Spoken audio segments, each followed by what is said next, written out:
Smack on that and straight to the fielder. And no run on that. So a good start of 6th over by Stallions.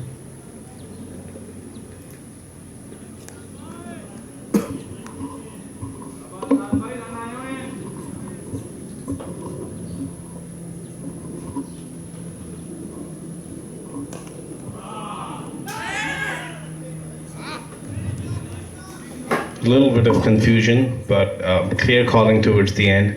It's been a pretty confident start for Wad, given that they've got 50 runs in the first 5 overs and they've had a good batting power play. You think they're well set on their way to about 180, 200 now? Again,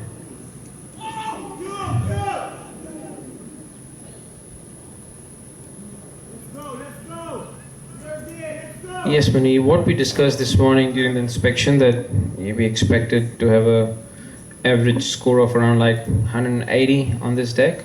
So I think Star cruising to achieve that.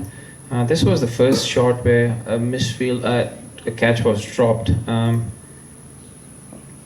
Bowler comes in and the batsman cuts it straight to the fielder, but they still took a single. Yeah, they have had a really a risk-free start to the innings. They haven't, taken any unnecessary risk and been able to hit few good boundaries. They've waited for the bat ball to bat ball, and they've taken a few quick singles as well.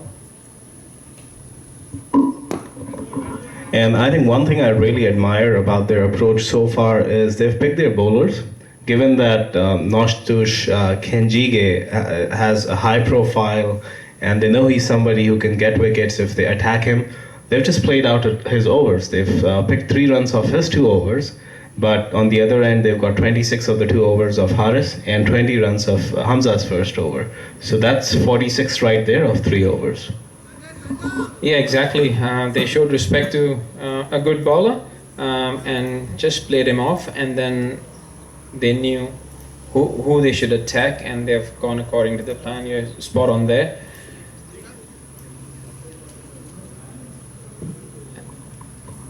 Now Ahmed Butt, the captain himself, has brought himself into the attack. Maybe he's inspired by the spell bowled by Kenji, and he thinks the spinners might get more purchase from this wicket. The ball might stop a bit. The seamers seem to be going for a lot of runs at this point in time. Yeah, they took advantage of the first power play there with the only 2 fielders outside the circle. Ahmed is adjusting his field. Now he can just spread them around, 5 fielders outside the circle.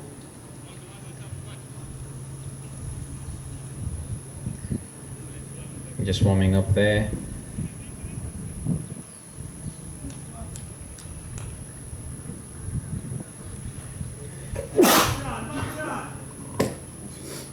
Striker कौन है? रमेश के साथ वो Adnan Ahmed to ball to Adnan.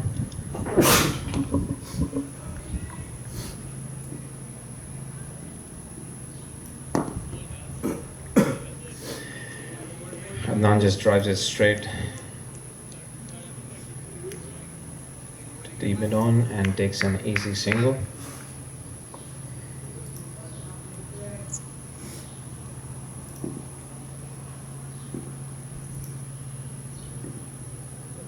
Ahmed to ball to Ramesh. Flighted delivery. Ahmed tries to play it on the leg side and ends up heading straight to the fielder. I think Ahmed using his experience. Ahmed to Ramesh. Ramesh comes outside his crease and smacks it for a huge 6 and hits the blackboard outside the boundary on the full. That was a nice clean hit.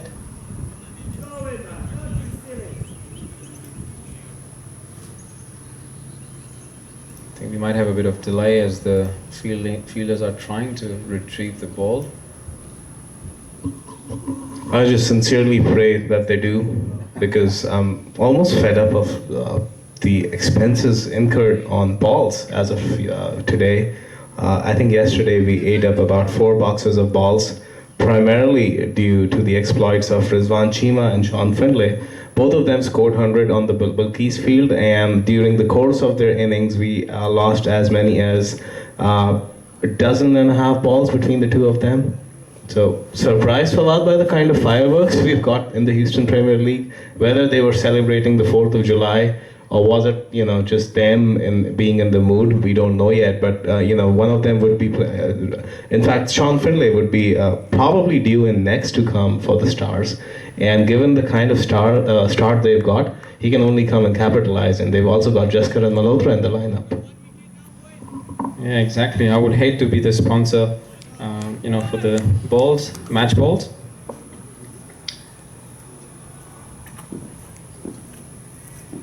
Ahmed to continue.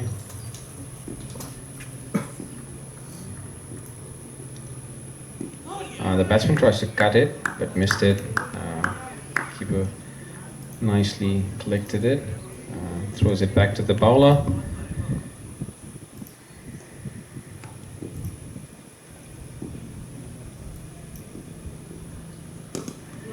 And this time again, Ramesh Raja hits the ball and it has gone outside the ground.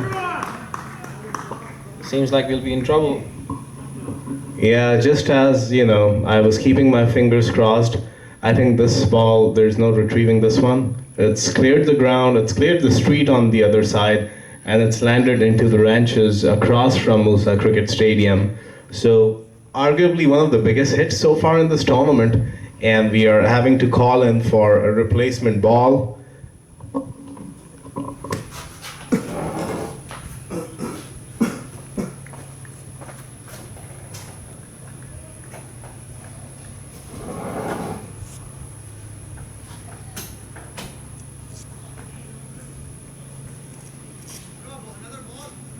Yeah, we're bringing it, yep.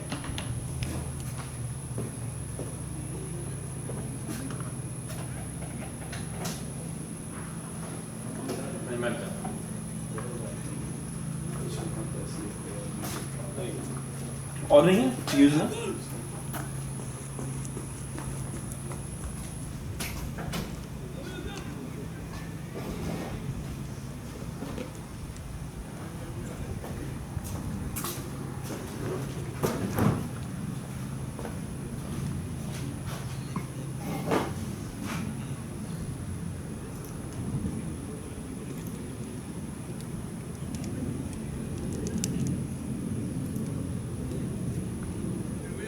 So it's been a pretty electric start by the Houston Stars, who have bounced back well from the loss yesterday to the hands of the Knight Riders. They're cruising at 60 right now.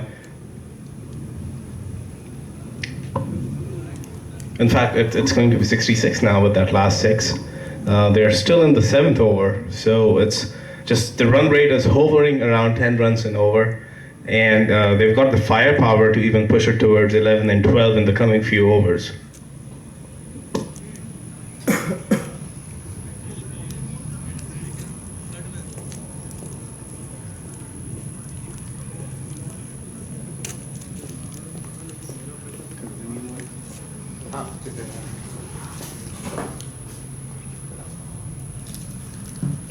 जो भी ball बचेंगे match के no, they're not coming back. Okay. That's the thing. उन्होंने बहुत पूछा लेकिन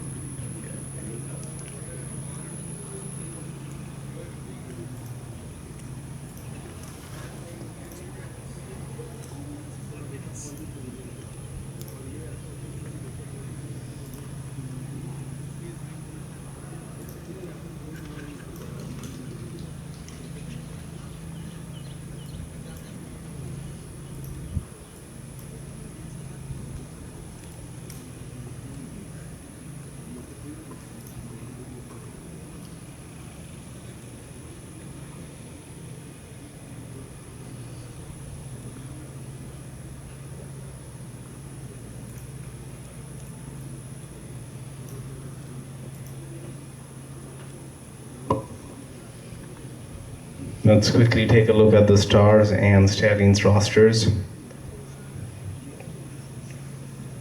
Stallions had dropped Shams Arifin yesterday, and I think it didn't work out that well for them because Shams had done pretty steady work opening the batting for them. So he's been brought back into the roster. And Stars haven't made any changes except Iftikhar Ahmed coming back. In fact, this is the first day for Iftikhar in the tournament. We would quickly like to remind you that the advanced LED lights are our trusted partner and the title sponsors for the Houston Premier League for a second year in a row. We are live from the beautiful Moosa Cricket Stadium for game number 5 of the Advanced LED Houston Premier League 2019, a game between the Houston Stars, who are the defending champions of the HPL from last year, and recent Stallions. Stallions, of course, are known to have won one of the very early editions of the Houston Premier League, and they've been graced by the mentorship of Kuldeep Patel, who was captain and mentor of the original Stallions back in 2012-2013.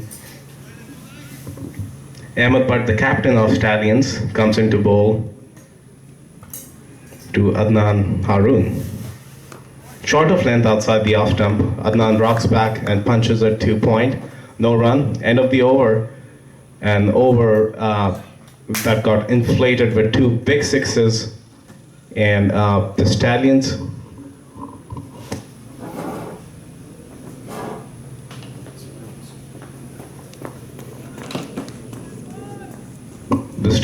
are primarily just trying to keep the run rate in check. But I think the route to go for them is to try and pick a wicket. These batsmen are going to keep batting the same way now that they've got their eye in.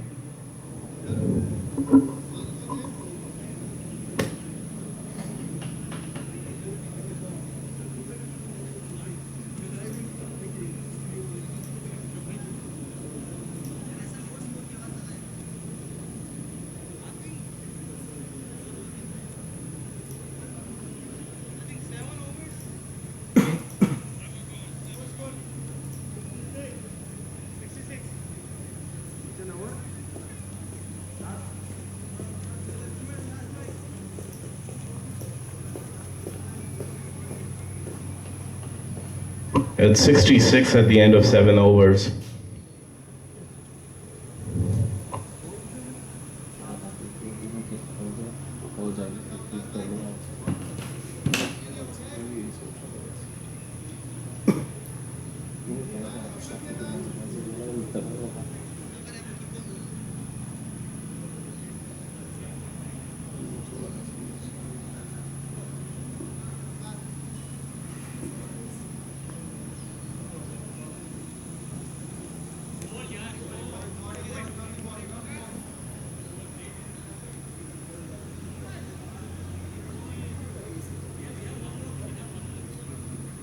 Hey Sam, man, need a quick favor.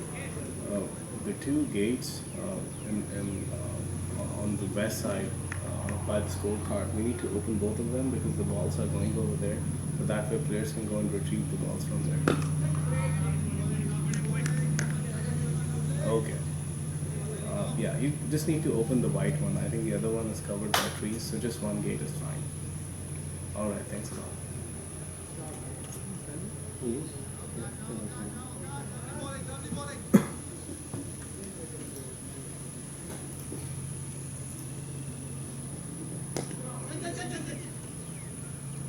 Wild swing gets an inside edge and it just rolls 2 point, but the batsman complete a single before the fielder. In fact, Essen, the wicketkeeper, could come and pick up the ball.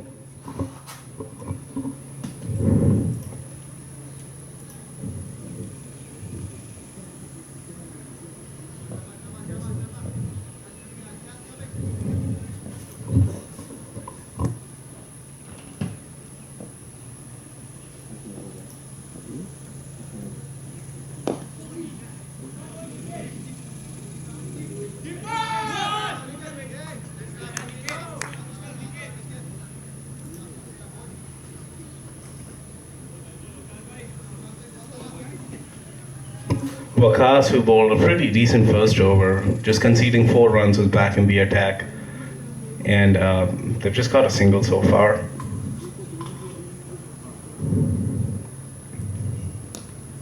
And a wild swing again, but the fine leg is very square, and he will go and retrieve the ball, and they get 2 runs in the process. So now that the opening batsmen have played out the first 7 overs, you can see that the intents are pretty clear. They're really looking to push the score and swell the target for the Stallions as much as possible. In comes Waqas. A beautiful hit, but it's going straight to the fielder, who prefers to sit back and collect the ball on the first bounce. Just gets a single. Remind you, a catch has already been dropped in the outfield, just in that same location, the deep mid-wicket cow corner area. Was a pretty straightforward chance, but the fielder happened to have overrun the ball and missed it in the process. But the way these 2 opening batsmen have batted so far, the Stallions will need to grab all their chances. They just cannot afford to miss anything. Because if they go down in this game, they have lost all 3 of their first round games, and then the way back into this tournament is pretty improbable. They'll possibly need to win all 3 of their remaining games, which would be on the Bilkis field, and that's a high scoring ground. Seems there is a change in bowling now. Sachin Kumar, the player from Dallas, is coming back in. Sachin bowled pretty miserly last evening. He bowled some good spells, and he was instrumental in the Stallions making a comeback in both games.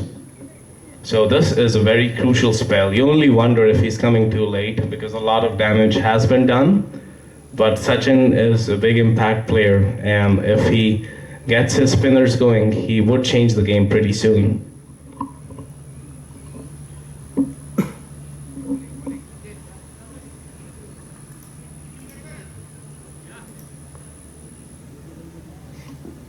Sachin to bowl to Adnan. A flighted delivery. Adnan just pushes it to the deep cover and then easily takes a single.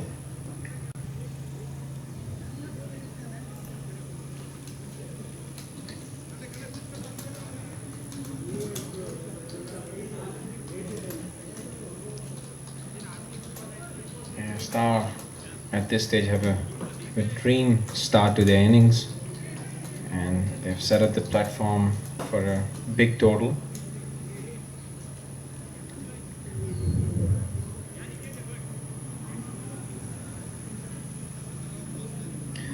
There's a field change. Sachin comes in to bowl to Ramesh. A wider delivery, and umpire Cameron signaling a wide.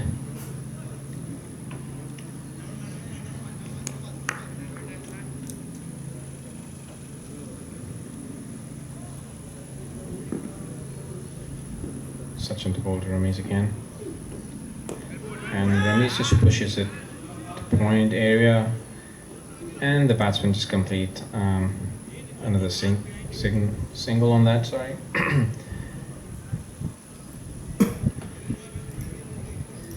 Yeah, as Munir pointed out earlier, we would have seen a reverse sweep on that, but the batsman opts not to play a shot, and umpire Cameron signals a wide delivery.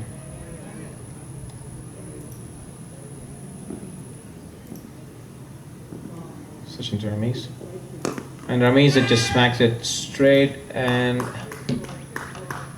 that the ball just bounced inside the boundary. So yeah, it has been a 4.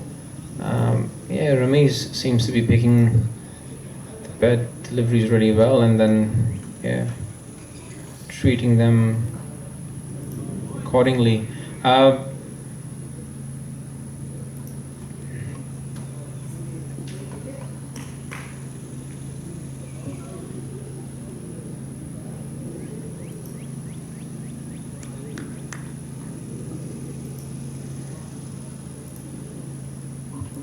Sachin to, it's a bit of dew on the ball, so Sachin is using umpire's towel to dry that up. Goes to Ramesh. Ramesh gives that a crack. And the fielder. Oh, there's a drop catch again by the Stallions. It was a good effort. The fielder ran in from the deep. It was just unlucky. There was a fumble there, and then the ball just popped out of his hands.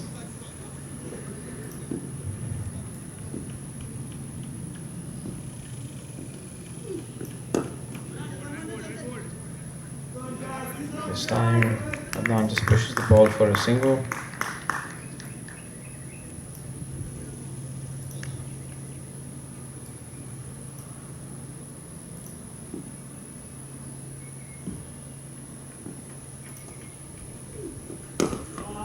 And Adnan just hits the ball on the leg side for a huge 6.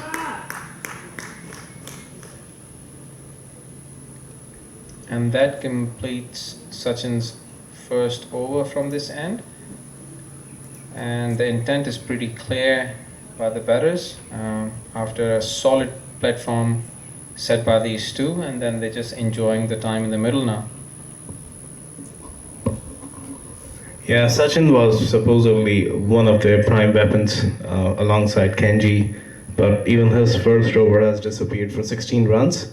But so is cricket. You have yourselves to blame because they have dropped an easy chance again. So there are 2 substantial catches in the outfield, which were hit straight to the fielder's throat.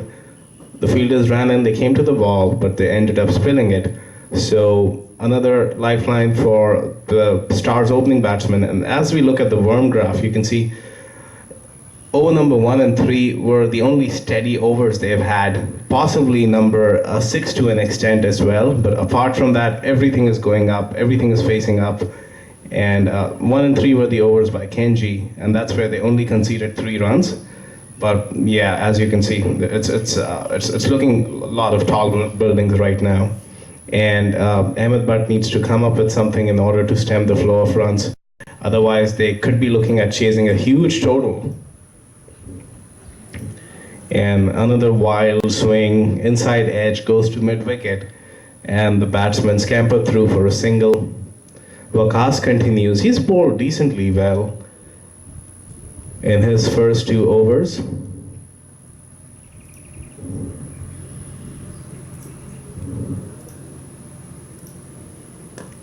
Oh, that was very close to the stumps, but Ahsan Shah couldn't get to it sooner, and the batsman still managed to get a single. So Waqas seems to be a bit of a deceptive bowler, has a short run up, but he really puts his body and his back into the ball, and some balls seem to be skidding on to the batsman, and he seems to rush them into their shots. And he's managed to bowl a couple of decent overs so far. Let's see if he can bowl out and bring in last couple of overs just the same way. And he bowls a half volley, but the batsman hasn't got under it. Let's see if this would be taken. It finally is. So after multiple chances and a lot of drops, the Stallions managed to hold on to one of the catches, and that's the loss of the first wicket. Let's make sure if this is Adnan Haroon or Ramiz Raja. And all eyes are towards the Stars dugout as to who's the next batsman walking in. Is it Jaskaran Malhotra or is it Sean Findlay? Looks like Jaskaran is the next batsman coming in. So there's no reprieve for the Stallions. They've just dismissed Adnan, and if you think a new batsman will come in and probably take some time to settle in, that's not the case with players of the class of Jaskaran, who's walking in right now. But a wonderful knock, a standing applause for Adnan's effort. Adnan, mind you, was one of the pre-drafted players for the Stars, pardon me. And he has done wonderfully well so far in this tournament. Yeah, Waqas has been bowling pretty well. Was unlucky earlier when on his bowling a catch was dropped in the deep. But he has done the breakthrough. And let's see what the strategy would be by Stallions this time. Because they know for sure that Stars will have a go at whatever bowler comes their way now.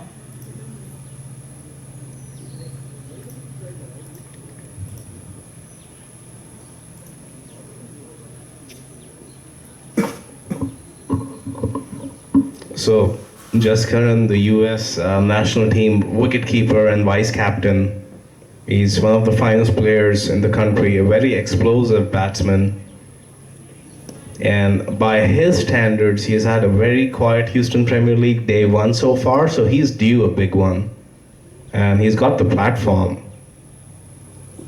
We had single digit scores in both the games yesterday.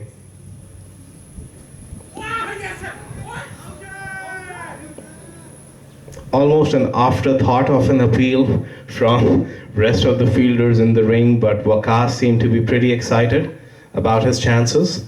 It was slash outside the off stump, just went close to the under edge of the bat, but none of us heard anything, and even the fielders in the ring didn't.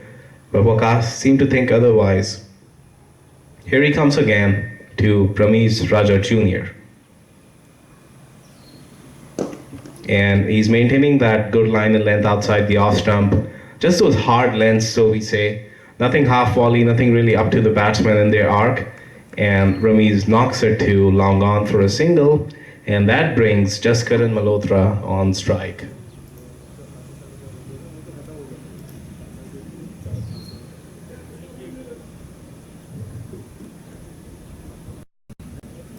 Remind you, this is the Advanced LED Lights Houston Premier League. For all your commercial and domestic needs, Advanced LED Lights is the brand you trust. Very nicely played by Jaskaran, right to the pitch of the ball, right behind it. And he gets off the mark, followed by some applause and cheers from the Stars dugout. And that's the drinks break. So, Fawad, what do you think now that the first wicket has fallen, the Stars have managed to get to 91 at the end of 10 overs? With 9 wickets remaining and the likes of Sean Findlay still sitting in the dugout, 200 on the cards? Yeah, the way they're going, definitely that should be something on their mind. But I think credit to the star batters that they have, they have done their homework, so they knew which bowler to target. And Waqas is someone who's bowled really well, and they have not taken much of a risk on Waqas' 3 overs that he has bowled. So it'll be interesting to see how they target the rest of the bowlers now, considering Waqas has still got one more to go. And yeah. Awesome. So let's review and look at the toss from this morning, where we had Ahmed Butt and Amir Ahmed for the toss.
Back live after the drinks break. Jaskaran knocks it to deep square leg for a single. And smart captaincy by Ahmed Butt. Just as Jaskaran walks in, he brings his most potent weapon in the form of Noshtush Kenjige. So two US national team players facing off. And Kenji's been pretty tight and miserly with his bowling today, just conceding 3 runs in his first over. What game is that? What game is it? Cricket. Hey, my friend. Water over there. One. Water. Yesterday here for car You can take this one. for jig white. Let's slide as your voice goes down. Oh yeah. Let's come inside.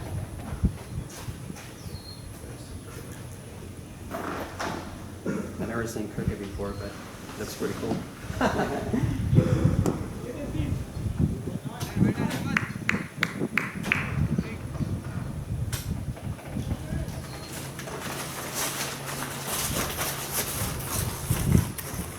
When's a good time for you guys for us to come back? 6 p.m. Okay. Like tonight or Yeah. or next week? We wrap up by 6. We wrap up by 6. We have games all day, but 6 is Yeah. perfect. Like next week or what? Oh, we could do next week. If this Kenji is fine. continuing with his tight spell. We'll be done on No, Sunday. it should be good. It should be good. Yeah. Batsman making some room and hits the ball The other reports are actually up. for an easy single. And that concludes Kenji's Like someone will be here. it's quite tight over. Like 10 o'clock or something like that. I'll let them know as well. All right. And Stars Oh, sorry about that. No, it's okay. have again Today was decided slow not to day take anyways. any unnecessary risk on Kenji's delivery.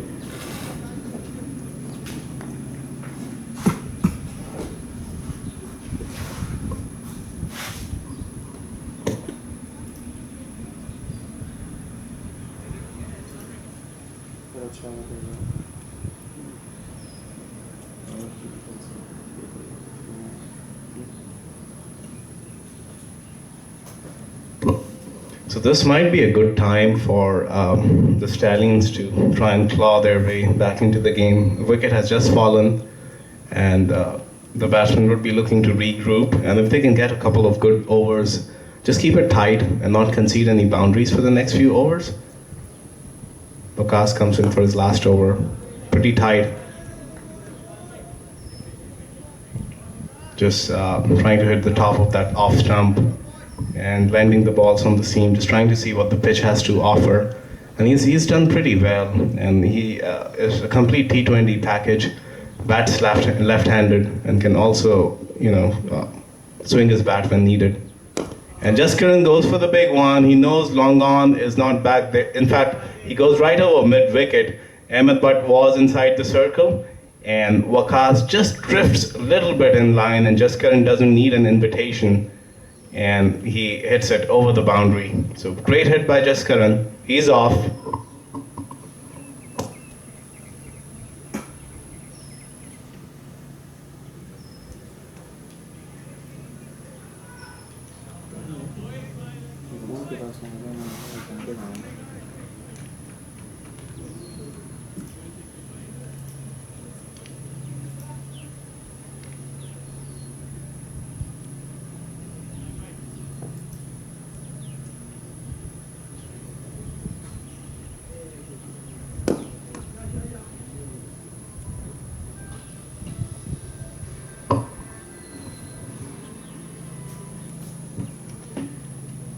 A nice and easy single by the Stars again.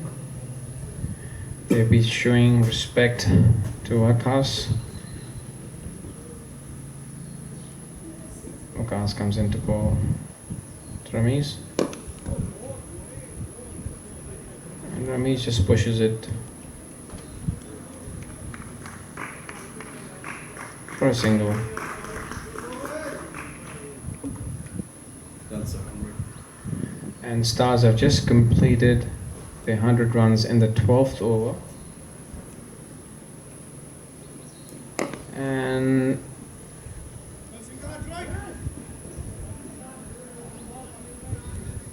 Straka hit the ball to the deep square leg for an easy single again.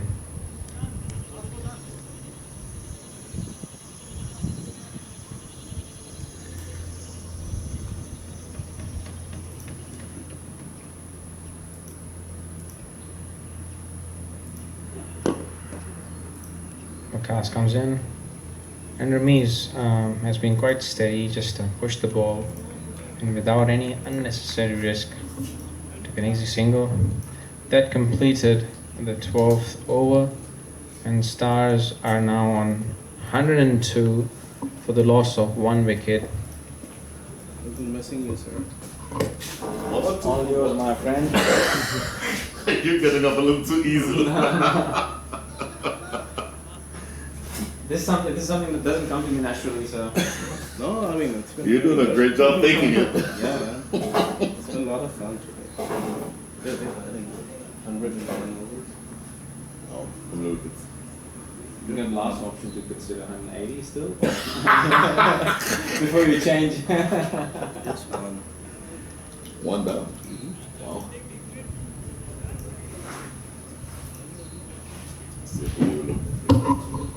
And just to remind you, our friends at Car Accident Injury are our trusted partners who have provided beverages and refreshments for all the players. So all the water and Gatorades that are coming the way of the players are courtesy of Car Accident Injury. And Mr. Brian Walters, who has, like a lion, knocked off a business meeting while being at the cricket, multi-skilled, multi-dimensional, multi-talented. He's back in the commentary box with us. So, Brian, surprised to see as you just walked in, the kind of start the Stars have got? I think based on what we saw before the match started, we assessed the conditions and thought that today would be, let's say, a more higher scoring match than the previous 2 matches that we saw yesterday. And I think based on what I've seen so far, and this is a lovely shot, cut really a top edge, but what you tell me if you've heard this before, Fawad, cricket is a game that rewards aggression. So if he simply just pokes the bat at that ball, he probably edges it to the keeper, or maybe an edge running down towards third man. This time he went full-blooded drive outside the off stump, took the top edge and flew away to third man for 4. Yeah, this has happened quite just on few occasions where they have shown this sort of aggression. They have just, come up with a plan and they have done their homework, which ball is to target. And we just saw Hamza comes in, bowls to Ramiz. And Ramiz is just just smashed it again and went behind the keeper for a 4. The third man couldn't do much there. Yeah, so they've just picked the bowlers whom they should target and have not taken any unnecessary risk on excuse me on the good bowlers. So they've got a perfect platform set in to score, I reckon, more than 180, because they've just but there have been a couple of drop catches which hasn't helped the Stallions. We got a field change now there.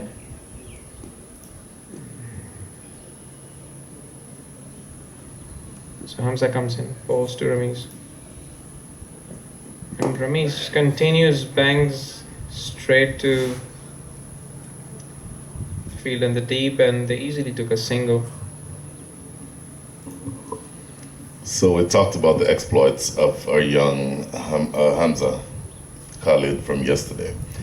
Even in an environment where the platform is set, the batsmen are going to be going for the shots, and they're really talented batsmen. I think he's doing the important thing by keeping the ball pitched up. It's better for you to pitch up and always have a chance of a nick. This one is punched just right through that man at extra cover. They may get a couple here if they run hard. But back to Hamza for a second.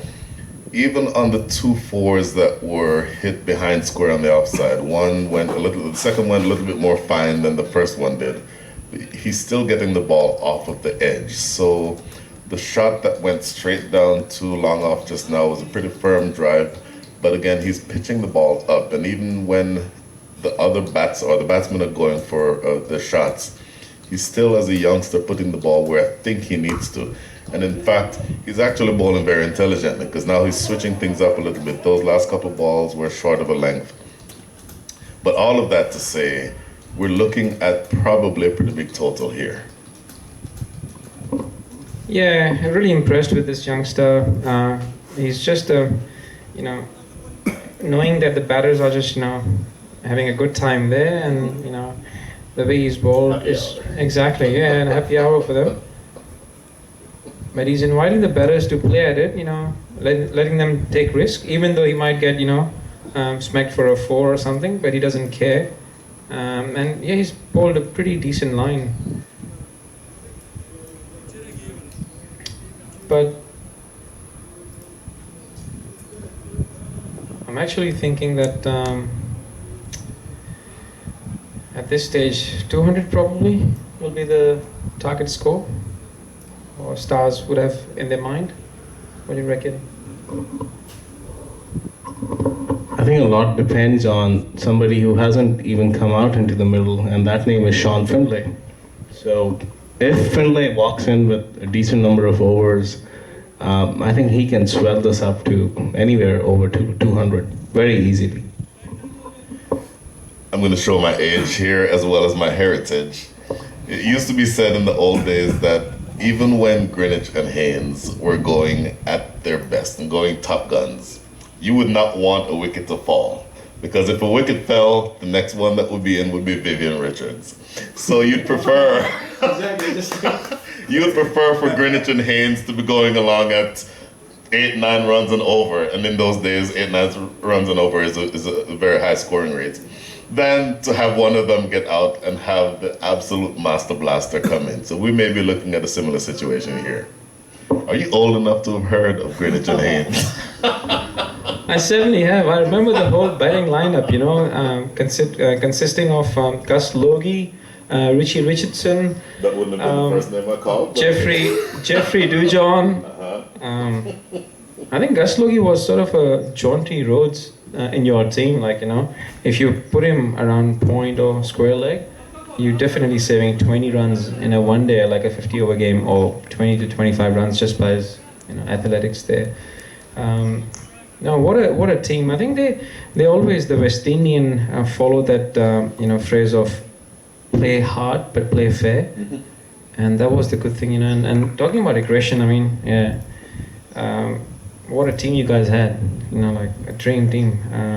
5 genuine fast bowlers, and then batters of. I think Richards is someone who, if he would have been in this modern era, Oh my goodness. he probably would have been the number 1 T20 batter by far. Drilled over the top of long on. Long on fielder was actually in with a chance there, but just at the last second he palmed it over the goalpost, over the crossbar rather. 6 runs down to long on, and So we know about Brian that he is a big Jamaican. I like to call it football. I don't go the route of soccer. I'm still, pure when it comes to my English Premier League and my La Liga. And Brian, with his involvements in both the sports, he tends to jumble things up very easily. He just switched to goal post with a lot of convenience there. so I mentioned yesterday, I talked a little bit about my younger son, who is a pretty fair cricketer, but who's also a great soccer player. I didn't mention my oldest son, who is a professional soccer player in Charleston, South Carolina, for the Charleston Battery. Wow. They got their athleticism from their mother. Oh really? I thought it was you. Okay. It's a sporting family you guys have got. Fantastic. I am far and away the least accomplished athlete in the family, and I'm not just saying that. My wife is a former Olympic sprinter. Drilled straight down to long off, couple of hops, long off field gets and retrieves it. So yes, my excellence in athletic ability has taken place in and around the fields of Houston and Austin on the cricket fields, but the other three members of my family have expertise and experience that goes far, far beyond that.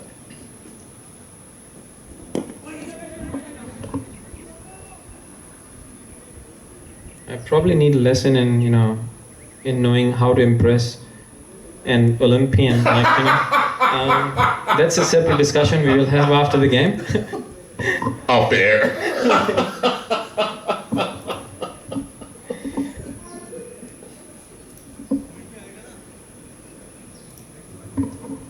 So about the game that we're watching, we get so sidetracked in our conversations that we tend to lose track of the fact that we're covering a match here. 115 for 1 after 13. Is that the most updated score? Check that. 123 for 125 for 1 after 14. So 6 overs to go. 9 wickets in the hutch. You would think that the batsman would just be going hell for leather here. So I think 180 is definitely on the cards, and I think we certainly might even we exceed that. Again, with the big Jamaican still in the hutch, and if you want something done properly, you just call a Jamaican. That's generally the rule I live by. But anything could happen here. Another really exciting day of cricket. Yeah, exactly. And yeah, I'm really impressed with the way Stars have approached today, the innings. Excuse me. And they haven't, come up with a plan of just slogging every bowler. And not only they have scored really well, but they have only just lost 1 wicket, and yeah, there's still more fireworks to come.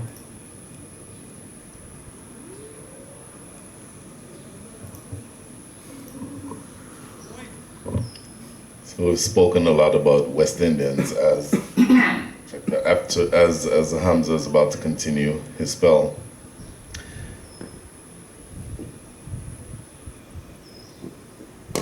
Hammered towards cow corner, a couple of bounces, and the batsman will cross for a couple of runs. Brian, one thing I'm super pleased to see, and I would commend Captain Ahmed Butt for that, is for trusting his youngsters. Hamza's first over went for 20, and he persisted with the youngster. And I noticed in the first game, when it was a very high pressure chase and they didn't have much to defend, he didn't go to Hamza. But then, going back to it after this, was beautifully worked over point, and there's the sweeper cover chasing it. He gets there, some nice fancy footwork, talking of soccer skills. He dribbles it past, the grass lands over there and gets the ball back to the keeper. So coming back to Hamza, after the first game he came in his own and he bowled some really good overs and conceded only 12 of his 4. And Ahmed Butt, in spite of him being a little expensive today, has persisted with the youngster. And something else I found, which is a very interesting story,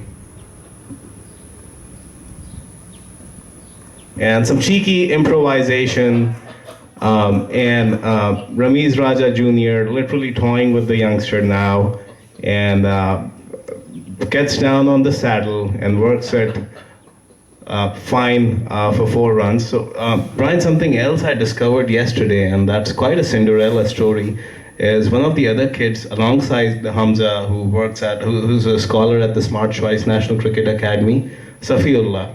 And he was part of the US squad of under 30, under 19 players. And he was playing his first game yesterday. And in the first over, guess whose wicket he gets? Jaskaran Malhotra. Under 19 dismisses the US national team wicketkeeper and vice captain. And I think it was probably for 1 run or a duck. So the funny story that came out was the captain Sidhesh, they were chuckling that the kid didn't at the time realize that whose wicket he got. But as Jaskaran walked off, they went ahead and told him, hey, you got that wicket. And then, he was a bit shocked that he came to this stage and actually performed and got one of the most prized wickets in the US today.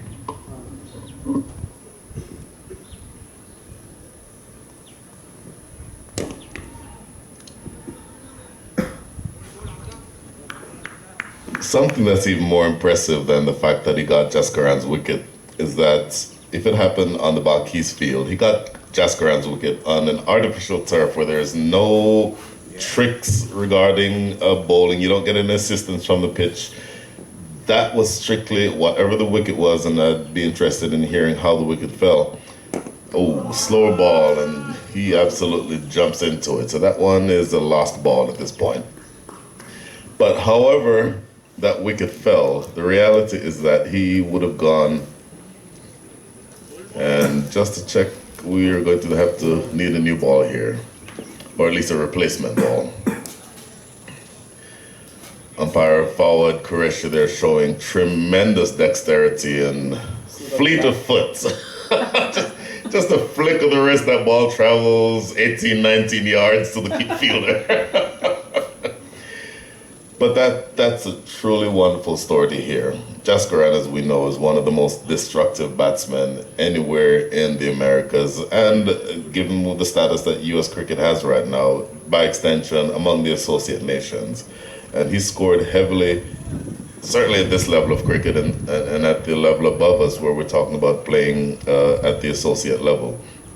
So what a confidence boost it must be for that young man to have gotten that wicket. And he will be able to go home and tell everyone that success that he had in a really big tournament in a pretty, what I would suspect would be a very high pressure situation. He would have excelled in that way. That's a wonderful story. Yeah, and on top of that, if he gets a Jamaican out, then, that's icing on the cake. Talking about being sidetracked, I'll put my hand up for that because, I haven't got any expertise in what I'm doing for the last 2 days. But just giving that a crack. Looking at the fielding effort this morning, just a question, Brian, with your expertise. Let's say, if you have to coach a side, especially from subcontinent, how would you coach them about their fielding? Because that's just such an important part of the game. And we always see, the teams like, Pakistan, Sri Lanka, Bangladesh, slightly, weaker in this part of the game as compared to the bowling and batting side. So what are your thoughts on that? Let me tell you one thing though. In a T20 game or in a one-dayer, for example, 50-over game, umpires use ball from different ball from both ends. Sure. So at the end of the over, they often throw the ball at the umpire. So if I drop that, they look at me and I just tell them, no wonder I'm an umpire, And from being Pakistan, what else they can expect from me, So yeah, over to you, Brian. I think that question would have been a little bit more relevant 20 years ago. In 2019, with a lot of specialist coaching positions, in the old days you didn't have a fielding coach or all of these specialties, and you basically relied on the overall athleticism of the players. But these days, it is coached specifically for the players. There's one of the, in fact, it may be Australia's current fielding coach, Mike Young. I don't know if you know who he is. Mike Young is an American. He's a baseball player. But there's so much, as I mentioned yesterday, so much bleed over between cricket and baseball that the skills are so comparable. If, for example, you can imagine in a baseball game there is a bunt, and the bunt is headed down the third base line, and the third baseman has to sprint forward and in one motion pick the ball up and throw towards first base. That's exactly like you would have in a situation where there is maybe a fielder backward point, the batter drops the ball at his feet and they take off looking for a single. That's the same skill set, and that's something that's coachable. And so you can definitely identify, even though you may not have the overall picture in terms of your approach to cricket, a very specific skill can be coached. And I think in world cricket these days, you see a lot more of that, identifying special skills that can be replicated. For example, the fielder who was down, the sweeper on the cover boundary just now, ran across and stopped the ball with his foot. And retrieved it and threw it back in. I don't know that that's the best way of doing it. I personally have fractured an ankle before doing that in the past, and that's a terrible way to fracture an ankle. But these days, they would teach you, and if you watch the World Cup and any of these other teams, diving down, getting down onto the ground and picking that ball up and then throwing it back in. These are all skills that are taught.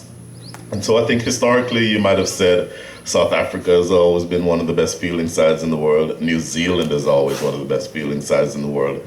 But there's not, in my mind, as much of a difference between the top fielding sides and the lower fielding sides. And if there's a team that falls apart in the field, it may more come down to the individuals not doing well than anything regarding their team culture or their team history or their country's history that would not have contributed to them doing well on the field.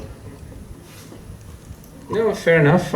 Yeah, and considering the amount of professionalism has come into cricket the last 20 odd years, and the high performing culture we've got, so yeah, you're right. Actually, there won't be much of a difference between the better fielding sides or the top fielding sides and then the rest of the sides. The game resumes now. Hamza comes in, bowls. The batsman just slightly pushes it for an easy single.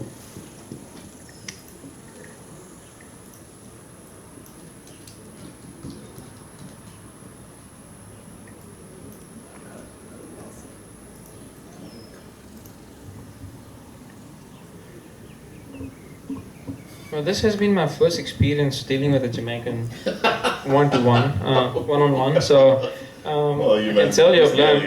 Yeah, that was a horrifying experience. Yes.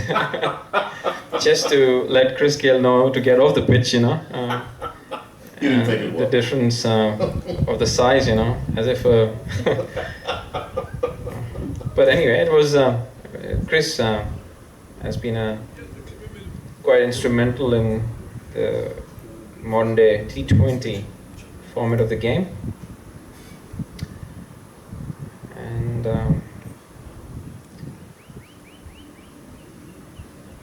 so at this stage we've got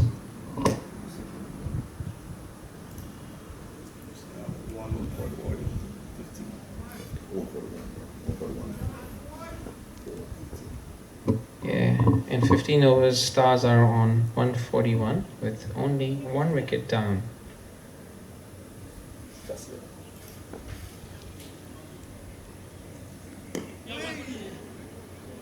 Bowler runs in and the batsman easily just pushed it, the delivery, and took an easy single.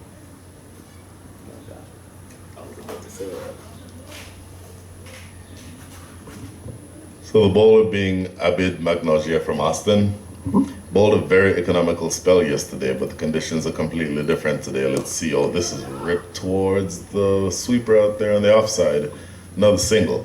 So if they're able, and from a bowling side's perspective, maybe at this point you're just simply looking to bowl an over that goes for fewer than 6 runs. If you could do that as a bowling side from here the rest of the way, you'd consider yourself lucky. And this is a huge hit down towards backward square leg. Fielder running around. I think they'll get 2. No, in fact, they just stop at 1 run. So 3 balls bowled, 3 singles. If you can keep it as a bowling side with this sort of a platform and with this lineup, if you can keep things to a run a ball, you had to have considered yourself lucky to have survived that over. And that's what Abid is going to be looking to be doing here. Flicked towards the outfield.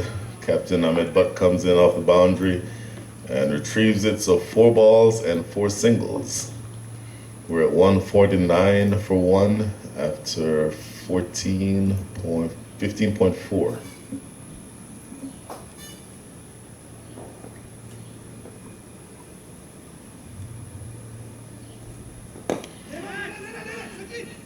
Out. Taken at extra cover. That is a very big wicket. In the context of the game, that might be inconsequential, unfortunately, but you still have to be able to come back into the game. The way you do that is by either stopping runs or taking wickets. And Brian, this is the moment your Viv Richard paradox comes true, because Clive Lloyd is walking off and Viv Richard walks into the pitch. So to put that into context, Jaskaran has just departed. A wonderful catch by Sachin at covers, but in walks Sean Findlay. Absolutely destructive.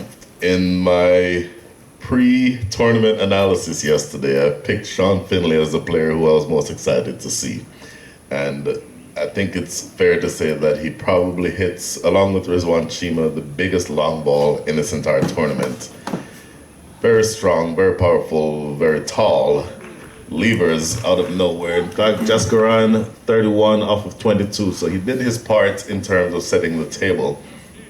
And even though he would have wanted to go on batting longer, at the end of the day, this squad has so much talent and so much depth that a good, strong, quick 30 on his part, I think, sets the table for the even bigger hitter to come in Sean Finley. Maybe to add a slight complication here is the fact that Finley is a left-handed hitter. So even if the bowlers didn't have enough to think about before, now they have the right-left combination to worry about. For very experienced bowlers, that may not be quite as much of an issue, but for maybe some of the younger, inexperienced players, it may be something that they have to take a look at. I'm trying to look at the equation in a way that an Austin bowler from Austin, bowling to a Jamaican. So I really want to see how you know, because I've always seen your eyeballs rolling, when it comes to Austin or Jamaica. So it'll be an interesting equation, and I'll now leave it to you. Describe the whole situation, Brian. Actually, it's end of the over. Oh, end of the over. So,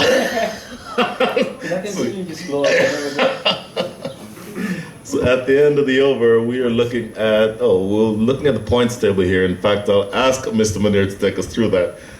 Primarily because I have contacts in, I can't see this close. But the way Brian's been reading the script, he's basically, I think he's drafting this point table somewhere remotely. He's been calling everything beforehand.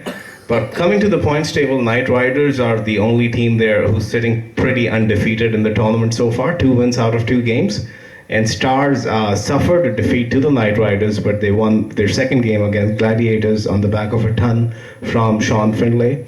And Gladiators eventually won that super over game to notch their first win of the tournament, and Stallions are sitting bottom of the table without a win so far.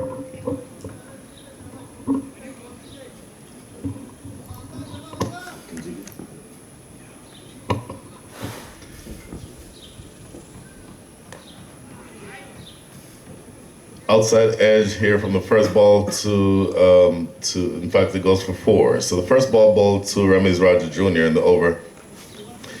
Thick outside edge. Kenjige gets the ball maybe a little bit too wide for his liking, and the batsman extends his arms, throws the bat at it, and gets a thick outside edge to third man for 4.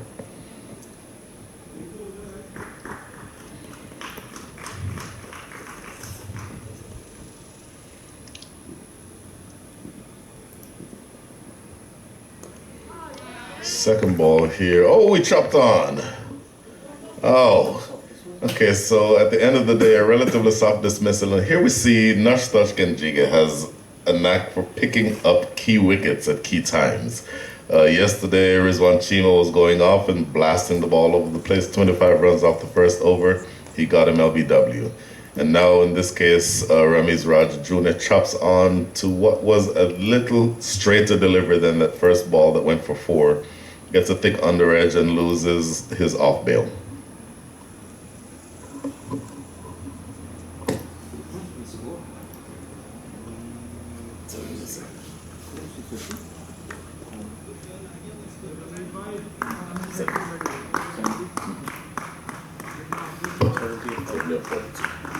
Yeah, well played innings by Ramiz. He scored 70 of 42 deliveries and set the platform for Stars of having such a good total during this part of the innings. So the new batter is Ahmed Farooq. Just a word about Mohamed Farooq, and this is above cricket. he is probably the person who we're most rooting for this weekend because he unfortunately lost his father in Pakistan earlier this week. So the emotion that it must take to be able to go out there in his state of grief and still be able to perform for his club is something that I think can't be overstated.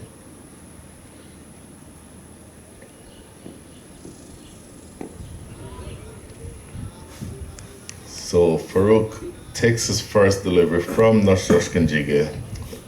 Non-striker Sean Finley, and we're sitting poised interestingly here at 150 for 3. And Brian, how impressed I've been, in fact, all of us, with Ahmed Butt's captaincy, because at end of the last over, when Jaskaran was dismissed, Kenji to Farouk. Oh, and he's getting the ball to do a bit. Base camper for a single. Sean Finlay is on strike. And Brian, the thought that ran through my mind was his most potent weapon is Kenji, and he's got 1 over to go. But now we are in the final 5, and Sean Finlay has walked in. So would Ahmed be brave enough to bring Kenji on against the likes of Sean Finlay? He goes straight to Kenji, and he gets the big wicket. Not Sean, but he still gets Ramiz Raja, and there are 2 new batsmen at the crease right away.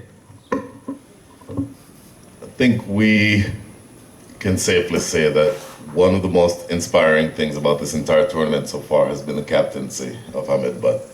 The troops believe in him. Now I'll get back to that in just a second. All the way down to, diving effort, what a catch at long on. Oh, that is such a huge moment in the game. Diving forward, took that catch inches off the ground at long on. Kenjiga does it again with absolutely great assistance from that fielder down at long on. 151 for 4. We wish I wasn't feeling lazy this morning and sitting on my ass. I'm sorry about the French, but that was a catch that deserved some coverage. I think initially he misjudged it.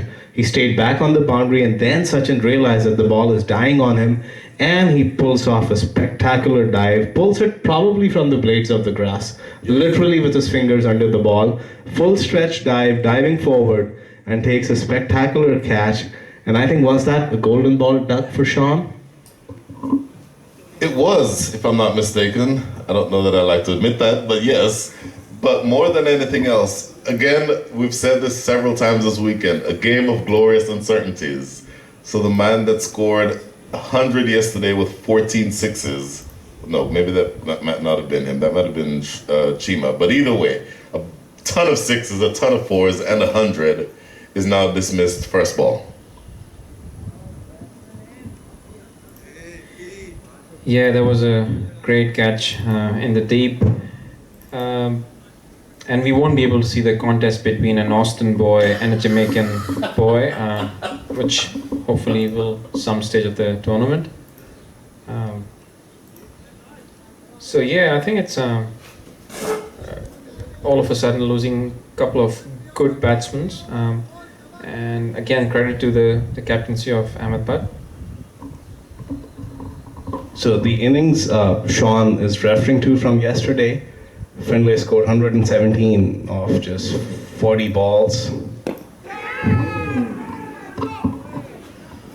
Farouk chips this ball in the air and falls short of Captain Ahmed Butt in the outfield. They run a single.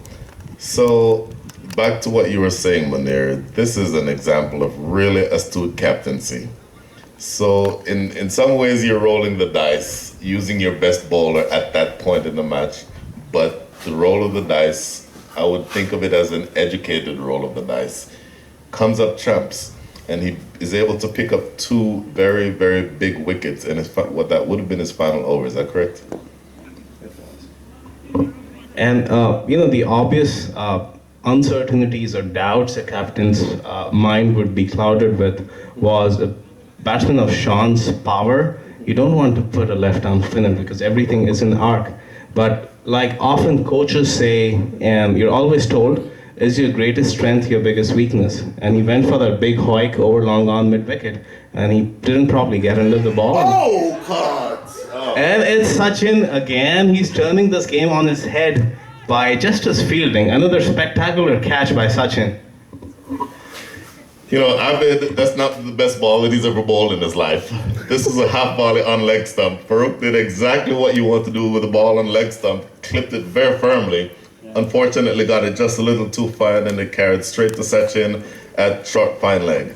So all of a sudden, this game has turned probably 100 degrees in terms of 0 versus 180.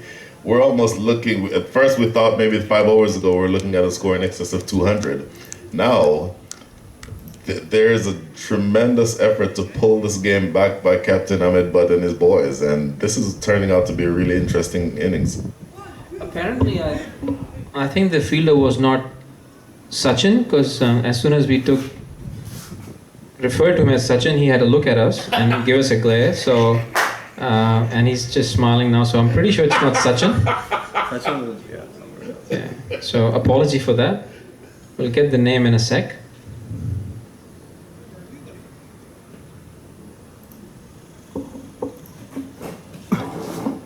So 153 for 4, 17.2, and all of a sudden we have 2 relatively new batsmen at the crease and some really big names back in the pavilion. Again, a game of glorious uncertainties. Who's looking at us? He's the one who got 2 catches, you know. New batsman is that Ifti? I think it's Iftikhar. so. If he's out, this is Abdul Rahim Khan. I think he plays for Eastern Egypt. Abdul. Yeah, Rahim Khan. Okay. Rain Khan. Rahim. Yeah. So the new batsman is Abdul Rain Khan. He will be the one on strike. The non-striker is Iftikhar Ahmed.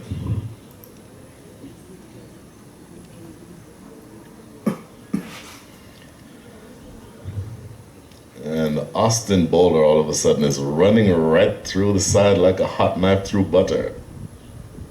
Short. Punched out the short third man. Quick run and throw. A direct hit might have had him in some strife, but at the end of the day, he makes it safely. 155 for 5 is the current score with 2 balls remaining in the 18th over. And Mohammad Farooq, 2 off of 5 deliveries, and the ball that he hit the cleanest is the ball that he got caught on. Oh, we bowled him completely across the line that time, completely missed a very straight ball, looking to play that ball probably to square leg when he probably would have done better playing it straight back down the wicket, and he loses his off stump, and all of a sudden we're at 155 for 6. Abid Magnogia now, after 2.5, has 3 wickets for 19 balls. Check that, 3 wickets for 19 runs. Last 2 overs. It's now like 5 going on. 1 wicket in 16, 2 into 17, and they have scored about 3 runs. So at the point in the innings where you would think that there would be an acceleration by the batting side, in the last 2 overs, the 16th and the 17th, they've scored 3 runs in each over. They've lost 1 wicket in the 16th and 2 so far in the 17th. Yeah, and this is just synonymous with the style of cricket the Stallions have played. It's a team who don't drop their heads even when the going is tough. They just stay in the fight, and they just keep waiting for their chances, and when the moment comes, the opportunity arrives, they capture it. And they've done that in the 2 games yesterday, and they've done the exact same thing this morning. They just kept nicking at it the moment the wickets of Ramiz Raja Jr. fell and Adnan departed. But since then, they've come right back in the game. Jaskaran played a little cameo, But his wicket, I think, was the turning point, because right after that, Kenji came in and he dismissed Sean Findlay. And then, surprisingly, they found different heroes from the most unlikely people. When you have big names on the other side, somebody like Abid chips in and Sachin chips in, and they're taking their chances. They're holding on to the catches, and they've made a game out of this. They are in a decent spot now.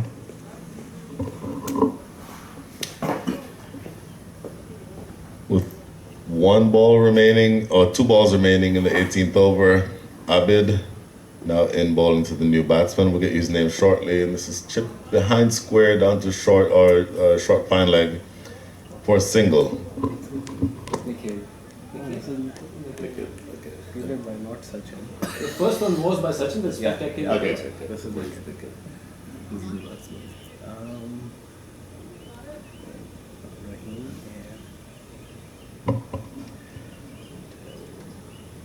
and So at the end of the over, end of 18, we are at 1-5-6 for 5. A very, very economical, very effective over by Abid Magnogia, again of the Round Rock Cricket Club Tigers in Austin, Texas.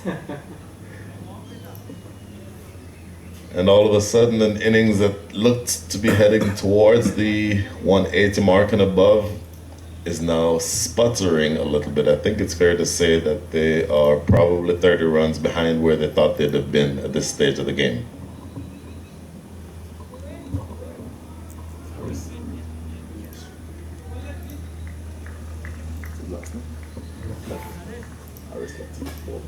Yeah, Harish Latif to continue from this end now.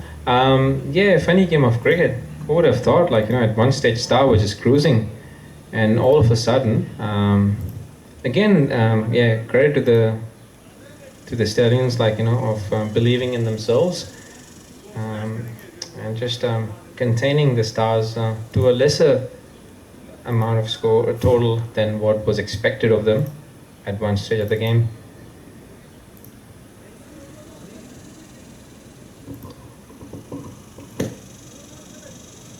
Why he was giving us a glare? Because he took a dolly. I thought he took both the catches. It's okay. If you would, no, I'm just kidding. If you would have taken that spectacular catch, and you would have taken the wrong way. Understand?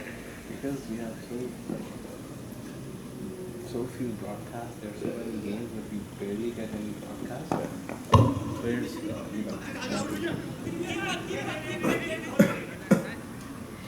First ball of the over is lifted down to long on. The fielder very quickly across the outfield and prevents anything other than a single. So Haris Latif in his first delivery, slightly slower delivery maybe. He's a lot quicker than the way that he just bowled. But he'd be looking hopefully to bowl a very economical over here in the 19th. With his pace, he can certainly do some damage, but also with his pace, an edge will fly off of the face of the bat. So we'll see what happens here.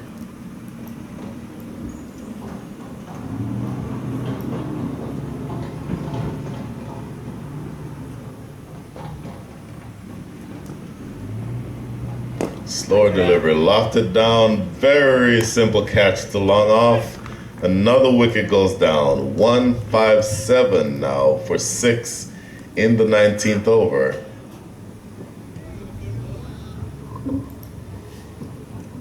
Yeah, all of a sudden Stars are sort of going downhill, and they've kept on losing wickets every over.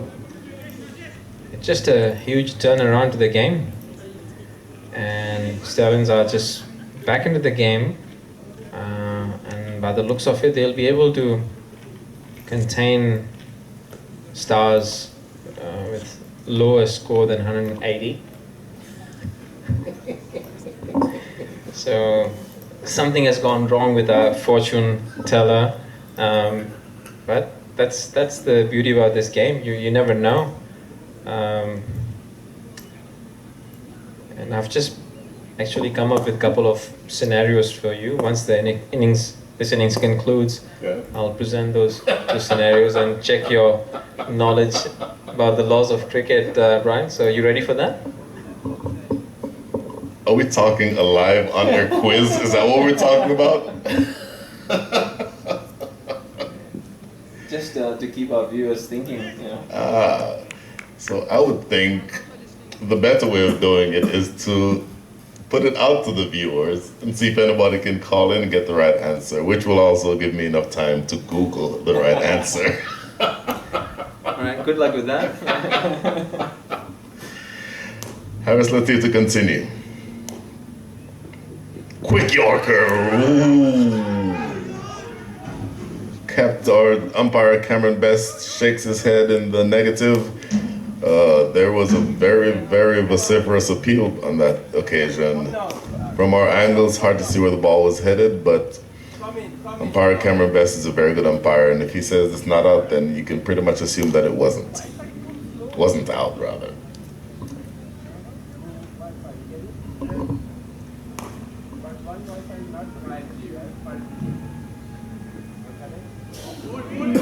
Again, a very nice delivery by Harris. Yeah, that was definitely a close call with bat and pad. The bowlers thought that it hit the pad first. These are the tricky decisions, umpires have to deal with. And if there's any element of doubt, it's the universal thing, like you just say not out and give any benefit to the batter, which umpire Cameron did.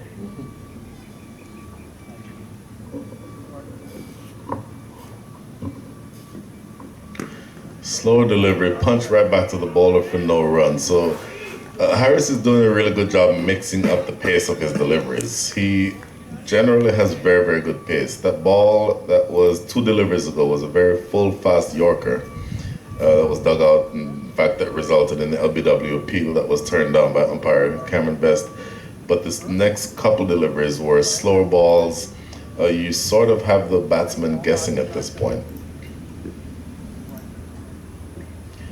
Quick Yorker again, just played right in front of the wicket, probably from the bat to the pad.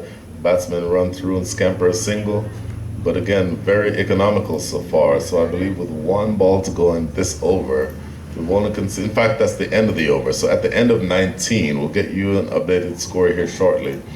But we're looking now at 158 for 7. 158 for 7. I stand to be corrected on that number. We'll get you an official number here in a second, but with 1 over remaining, I think the Stallions can be very, very happy with what they've accomplished so far and pulling back what was looking like a pretty significant score on the cards to the point that we're now only talking about a score slightly above what was scored yesterday, when I think we all agreed that scoring would have been a little bit easier today. So Abid Magnogia to bowl the last over.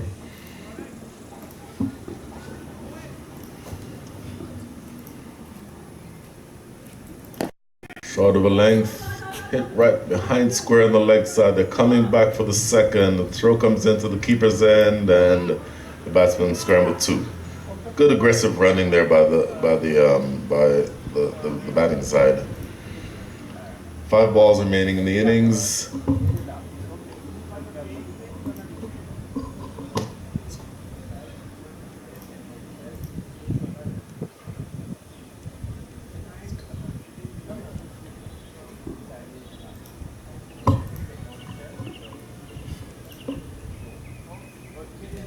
Yorker length, ball goes straight up in the air. Bowler, no. Abid, in fact, was trying to sprint across the mid-wicket area, was not able to get to it. But again, we only hold the batsman to 1 run. So 2 balls having been bowled in the 20th over, 3 runs so far to the total. We are at 1. Okay. Down the leg side with this delivery. Abid wayward with his line that time, going down the leg side and conceding a wide.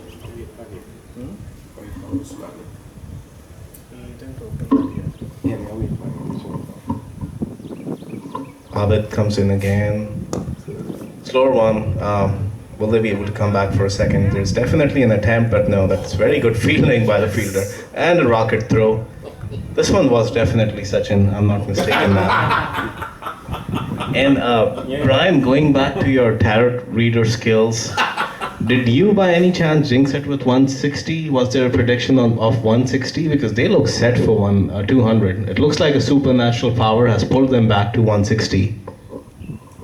In fairness, I did say 180, so we're now looking at 164 after having run that single with 2 balls to go. So we're probably not going to get to 180, which again is testament to the tremendous job that Ahmed Butt and his guys have put in together in the field. Driven over the top of that man at extra cover down to the sweeper deep on the boundary. Another single though. So with 1 ball remaining in this innings, we are at 165.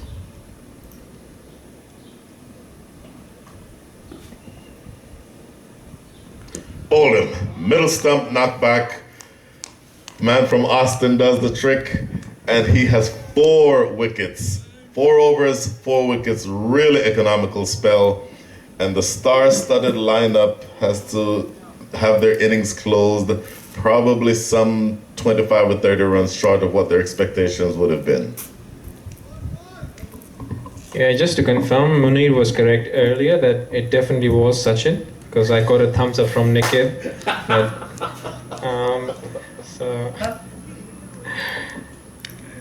Yeah, no. Again, I mean, it's not a bad total, and they're scoring. He's signaling for something. Ahmed Bhai is doing this. So.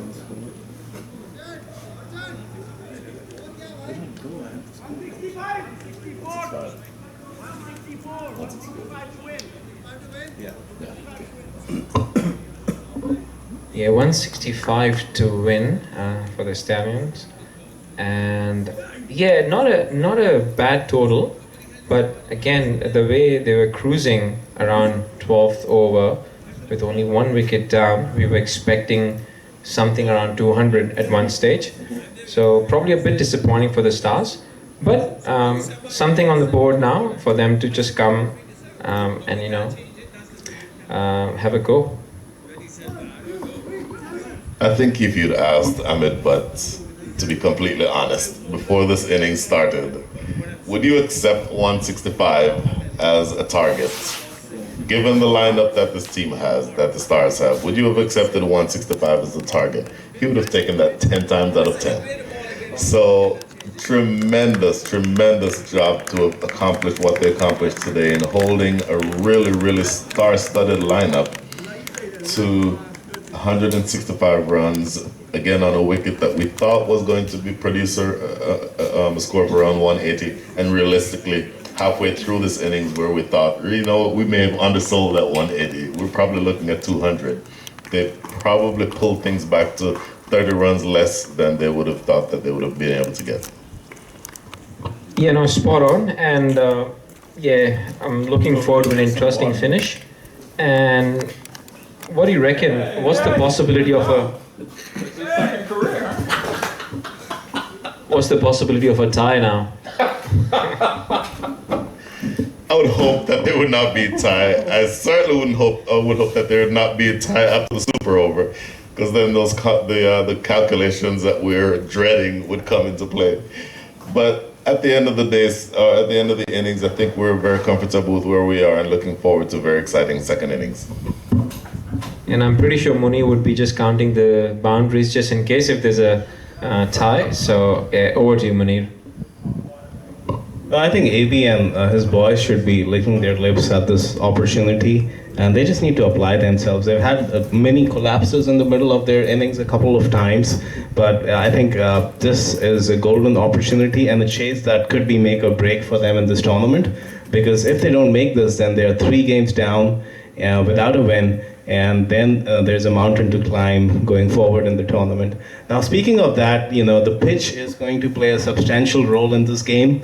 And let's go and look at the pitch report from this morning before the start of the game that's being presented to you by Brian Walters and Mr. Fawad from Australian Umpire Association.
in 15 minutes from now, so we'll be live pretty soon. Thanks a lot.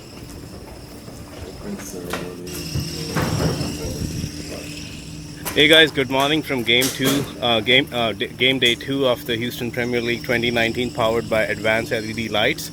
We are at the beautiful Moosa Cricket Stadium. It's a bright sunny morning. We have had a 30-minute delay because of dew in the outfield. The game today is between the Stars and the Stallions, and Amir Ahmed from the Stars is the home captain, and he would be tossing the coin. Amir? AB's call. Well, if he just knocks down the pitch, I won't have the guts to go and argue with him. Long range. It is a tails. So Brian Walters, the representative at the toss, says it's a tails. So Amir has won the toss. Amir, what are you going to do? We are bat first. You're going to bat first. Any changes in your team from yesterday? Yeah, just one more under 19 player playing, and that if he come back, Iffy Ahmed. So is Iffy keeping the wickets, or just Karan is? Okay, sounds good. All the best, Amir. Thank you so much. AB? So, 2 tough losses yesterday. One went down into the super over. But you guys have really pulled your socks up and given every team a good fight. Doing pitch reports, doing What is the plan for today? Today our plan is to play the best we have, the best 11 we have, because we still have chances, 3 more chances to win, to be in the finals of this tournament. Today's first game will decide where we end for the tournament. So we're gonna give it 100% and then try to win this game. And any changes in your playing 11 from yesterday? I have Shams coming back in. I have Wicket coming back in, and we're gonna have Khan set out as well today. Okay, we all the best, and the match starts in 15 minutes from now, so we'll be live pretty soon. Thanks a lot. When we do inspection, you've got certain questions in mind you could ask. Hey guys, good morning from game day 2 of the Houston Premier League 2019, powered by advanced LED lights. We are at the beautiful Moosa Cricket Stadium. It's a bright sunny morning. We have had a 30-minute delay because of dew in the outfield. The game today is between the Stars and the Stallions, and Amir Ahmed from the Stars is the home captain, and he would be tossing the coin. Amir? AB's call.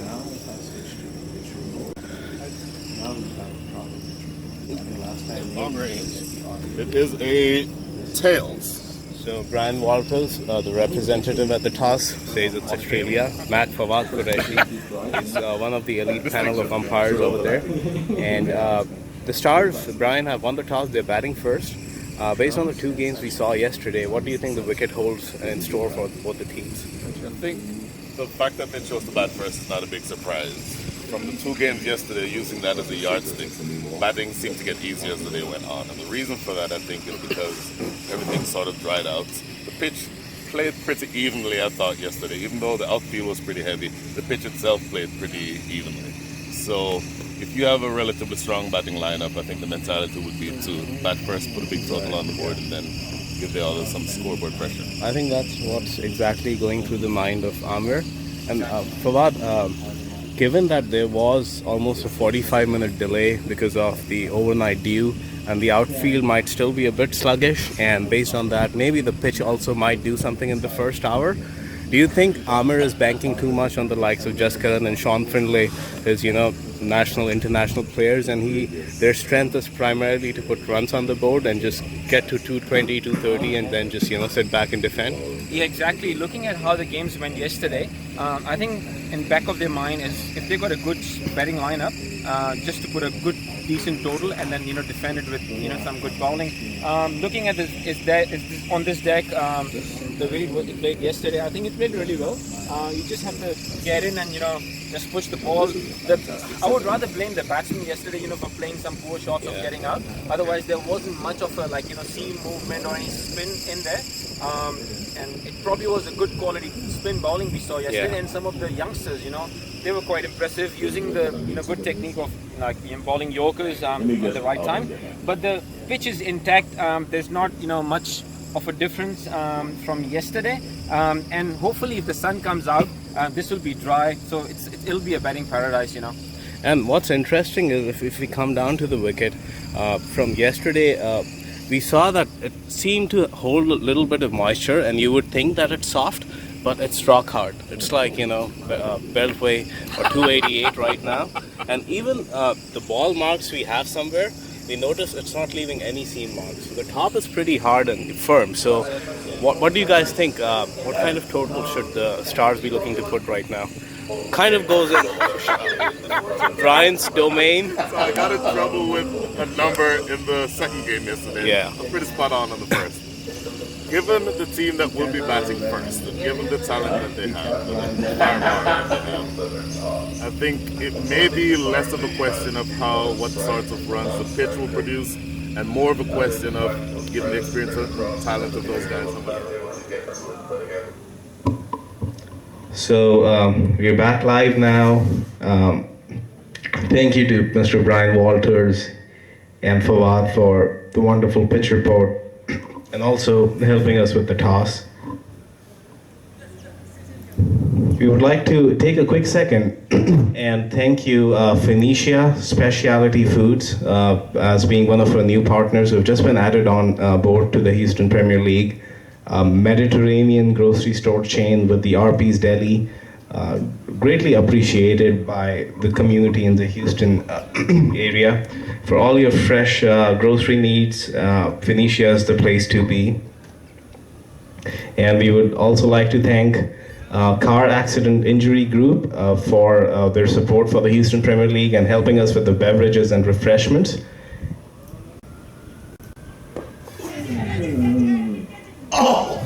And as always, the guys from Advanced LED Lights. Back to the live action.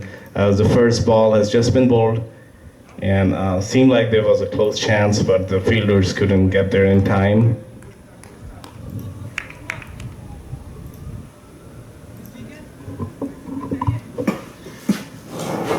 Interesting that the Stars chose to open with spin. Mohamed Farouk is bowling from the top end. One thing that I think is clear, if there is a bowler, we'll get back to that in a second. Defended, back to that man at short mid-wicket, one who almost, with a full dive, just could not get his hands or his fingers underneath that first ball of the innings.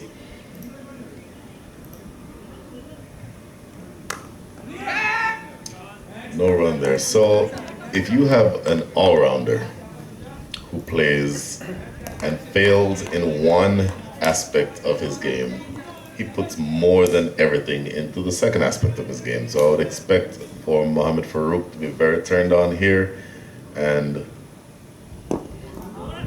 quick single down to a long on. And when he does come on to bowl, I expect Sean Finley to also be very, very turned on. And Sean has, at the international level, he'd probably be seen as a medium pacer. At this level of cricket, he does have a lot of pace, and he puts everything into those deliveries, particularly after he would have been upset after not having succeeded the way he would have wanted to with the bat. So after 4 balls, 1 without loss.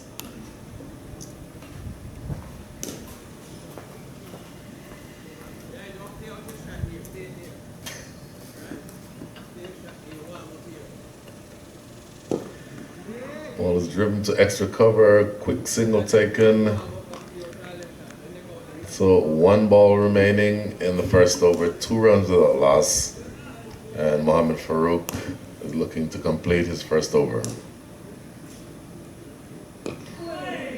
Ball defended to mid-wicket, and that completes the first over. 2 runs having been scored, chasing a target of 165. So very quiet, subdued start to the innings.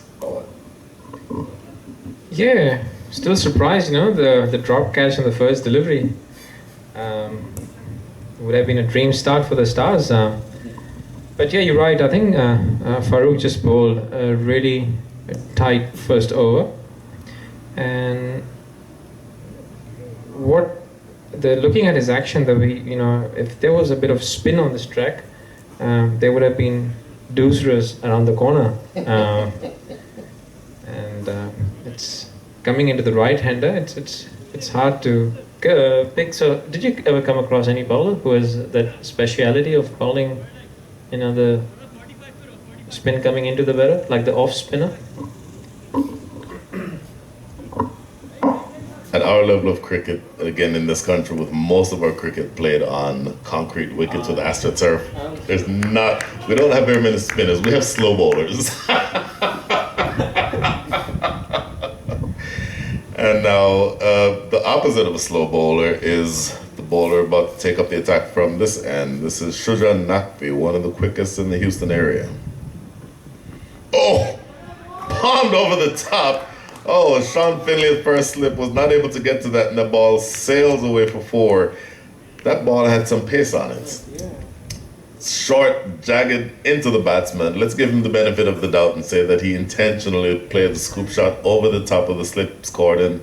The slip cordon, of course, being just one solitary fielder, Sean Finley. And the ball raced away fine. Third man, who was a little bit square, was not able to come around and get that ball. So 4 runs off of the first ball, 6 without loss to start the innings. I think you saw evidence that time that Shuja Naqvi, when he puts his back into it, is a really quick bowler. Short, skied, easy catch attempt, and it is taken in the covers. The first wicket goes down. A very aggressive and hostile start by Shuja Naqvi results in 1 wicket having been fallen. The 8th ball of the innings produces a wicket. Exciting times here. Yeah, really nice and quick action by Shuja. And in comparison, the first ball, I think the batter just played that scoop shot quite nicely because of the speed of the bowler, and in a fraction of a second coming up with that ball, coming up with that sort of shot was brilliant. But then the next ball, I think Shuja was just smart. He kept the same line, but this time batsman a bit unlucky, took the top edge and ended up having a soft dismissal there. So, but yeah, Stars are on fire here. We've got pretty good, decent start now.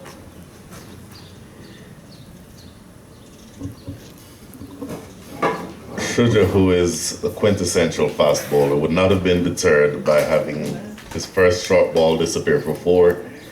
The natural reaction after having given up a boundary of your first ball, particularly in the power play overs, would have been to maybe bowl a slightly fuller length, maybe just short of a length to have the batsman coming forward. But he persisted with the short, hostile attack.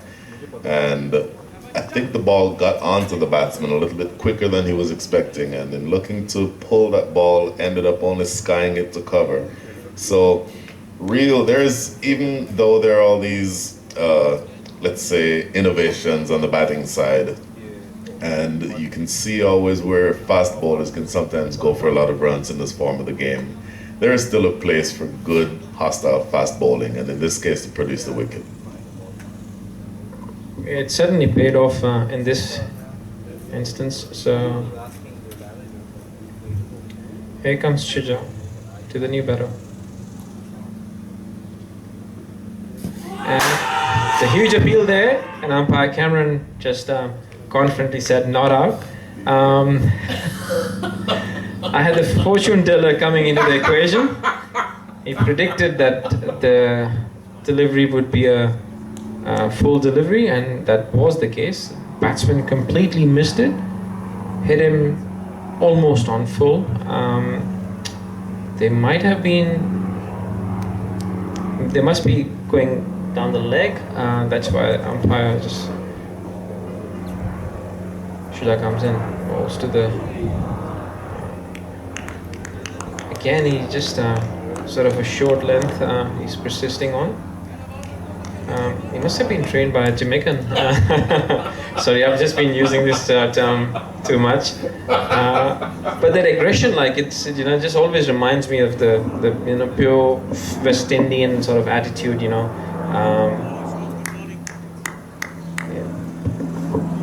In the Caribbean, I'll tell you after this ball. Shuja sprints in another full ball, defended this time properly by, I believe that is Sushant Modi. So in the Caribbean, we say, if you want to drive, get a car. Because everything is going to be up somewhere between your waist and your head. Right? So the natural, aggressively hostile pace of bowling is something that while not uniquely Caribbean, I think it's extremely expected of us as Caribbean people. In Jamaica, we also say a spin bowler is somebody who cannot bowl fast.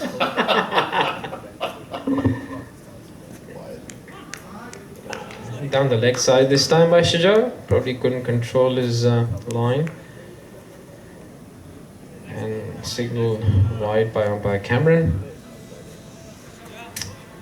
Just to give a heads up to the viewers that the third team this morning had a pretty successful game, and there hasn't been any controversial decisions, and all the decisions been accepted by the players without any fuss.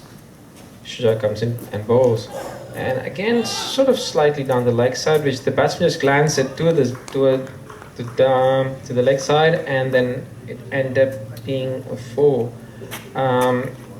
And that actually concludes the over. A good over in total, except for this last delivery.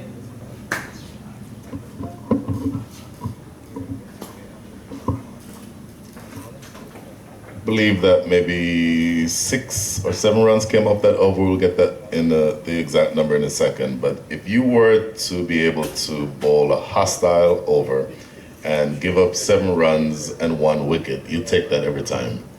So having that sort of pace is always an asset. To be deployed in a very, let's say, in very surgical fashions. You don't want every single ball to be fast and short. But if you have the ability to push a batsman back and to have him thinking about getting hit versus hitting the ball, that's always a very important weapon in the armory of a fast bowler. Yeah, exactly. And nowadays we just see that, different variation, even by the fastest of the bowlers, like of the Starks and all that. They always they use quite wisely the slower deliveries or the slower bounces. So yeah, definitely. But yeah, there's no alternate to watching a fiery fast bowler running in and delivering those short pitch deliveries. And I think it reminds me of Mitchell Johnson, and Sean Finlay is there. I've never seen him actually bowl, so as Brian said, on international level he might be a medium pacer, but at this level definitely someone who can bowl pretty decent pace. Here comes Sean. Yeah, the batsman sort of just came slightly forward and played a defensive shot, just seeing the angle of Sean and paying respect. The short ball is coming.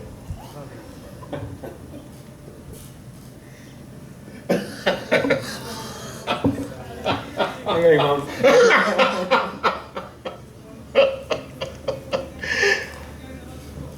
It's in our mentality. We cannot help ourselves. If you have the pace to trouble a batsman, you're not using all the weapons in your tool bag if you're not deploying that particular one. So after 2 deliveries, no runs. Ball pushed. Oh, quick run there. I tell you what, a direct hit would have had him in trouble. They ran probably what should have been a very suicidal run, but at the end of the day, they do get a single. So the score now moves to 12-1 in the third.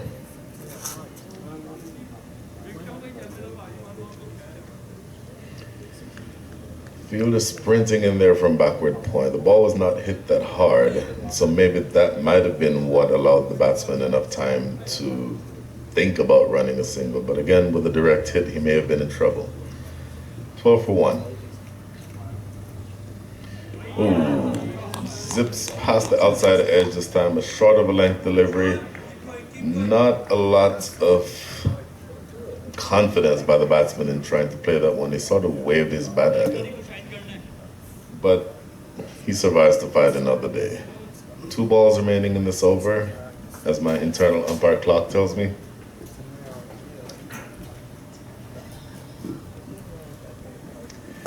Oh, quick single again. This time is a little bit safer, and they run through easily without the throw this time from the fielder running across from point.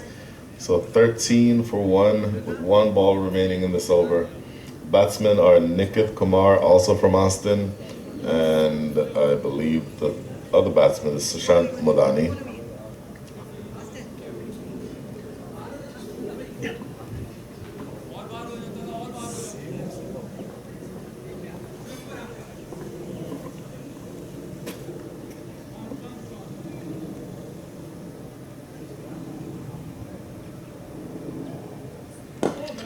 Full ball, right on off stump, defended right back to the bowler. Very uneventful end to the over. 13 for 1 is the score. And Stallions are hopefully looking at this point to safely negotiate the pace of Shruja Naqvi and Sean Finley, and then hopefully be able to create something out of the HPL.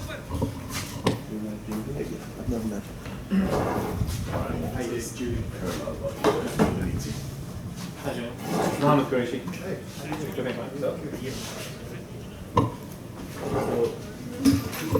Walked up to us. Seriously, he walked up to us yesterday. He's a Liverpool from Australia, and the umpires and the big bash and all the good stuff. And we had him volunteer to commentate in this week. Sweet, that's cool. Some good weather.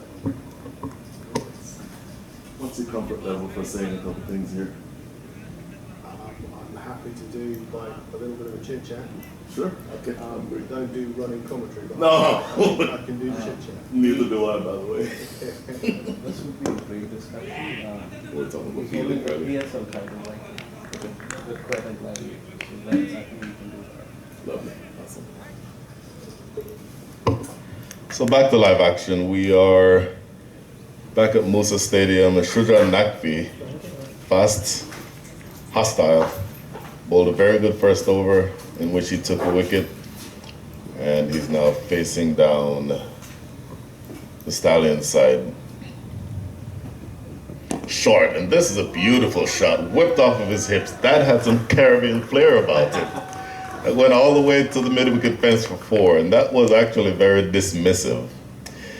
But enough about what's going on here. We've been joined by a very important person in the context of cricket worldwide. Those of you who follow cricket will know this name. Julian Fountain joins us. Julian, how are you doing? I'm doing very well, thank you very much. It's a wonderful day. Sun's out, some good cricket being played. Really happy to be here. So Julian, I have it on good authority that you have just returned from, correct me if I'm wrong, the PSL. You were involved at a very high level, obviously, with the teams. In fact, hang on just a second.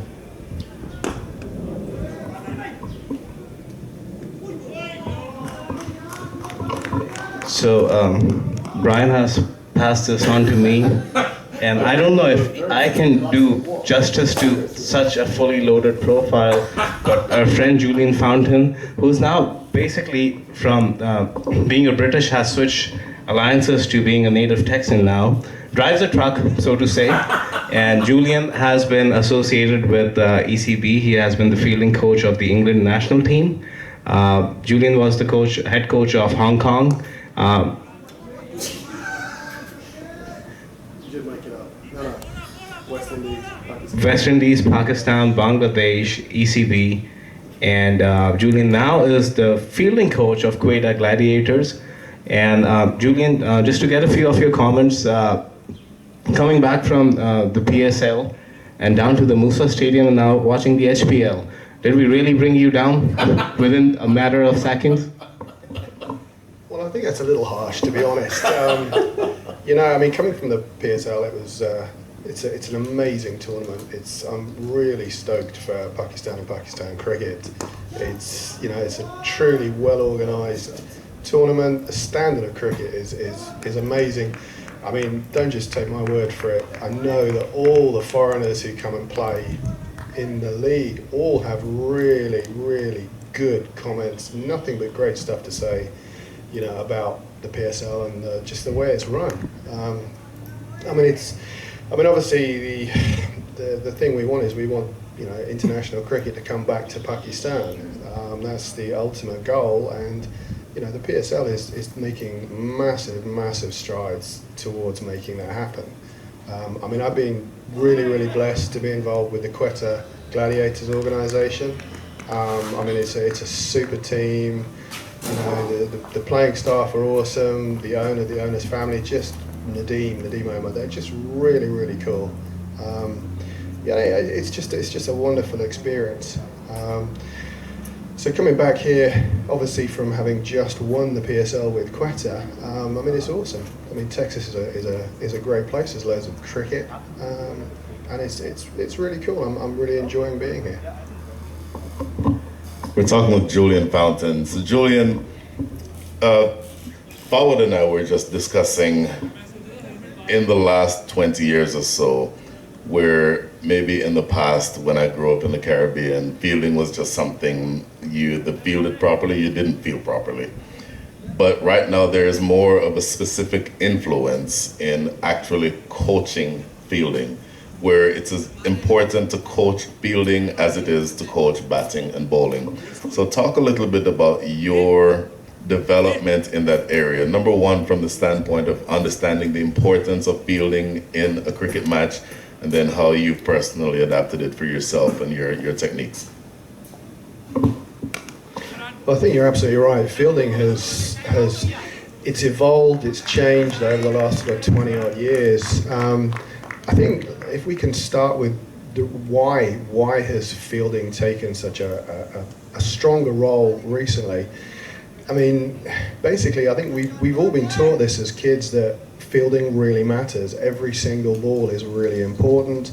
In order to take wickets, you have to have good fielding around it. You've got to be able to take catches, you've got to be able to save runs, and you've got to be able to throw well, catch well, dive, everything. And I think possibly one of the reasons why maybe in the past fielding has been ignored or put on the back burner is because it hasn't tended to be in the main statistics for the game. Back in the days, you could always get, you could get good numbers for bowlers, good numbers for batters, but fielding, maybe how many catches were taken, but that was pretty much it. And I think that goes a long way as to why fielding has kind of been ignored. But I think obviously as cricket's progressed, sports around the world have progressed, everybody realised that, hey, fielding is as much a skill as batting and bowling. Obviously physically it replicates bowling quite a lot, but I would go so far as to say that fielding is a lot like batting, in which case you have to be able to fulfill several roles, execute a wide range of skills, and each of those skills is really important. So that being the case, in the same way we can diagnose problems, we can pull skill execution apart, make little tweaks to make you better. That's exactly what happens with a bowler, it's exactly what happens with a batter, and that's exactly what we do with a fielder. Here chatting with Julian Fountain. I'm going to keep referring to when I grew up because things are completely different now from when I grew up. But the only numbers that you would ever talk about is how many wickets did Michael Holden take or how many runs did Vivian Richards score. These days, there's so much specialization, and what goes along hand in hand with that specialization is, I think, a lot more analysis, a lot more objective analysis. Where, in baseball terms, you talk about, wins above replacement and those kind of numbers that you never knew before. In cricket, I don't know if there's a direct relation to that, but you're definitely analyzing a lot more. How many runs did fielder X save in the field, or how many runs did fielder Y concede? So it becomes less important, I would think, for the number of runs you score, the number of wickets you take, but more important to analyze what was the overall effect you had on the game. In other words, it does you no good if you score 50 runs, but you give up 35 of them in the field.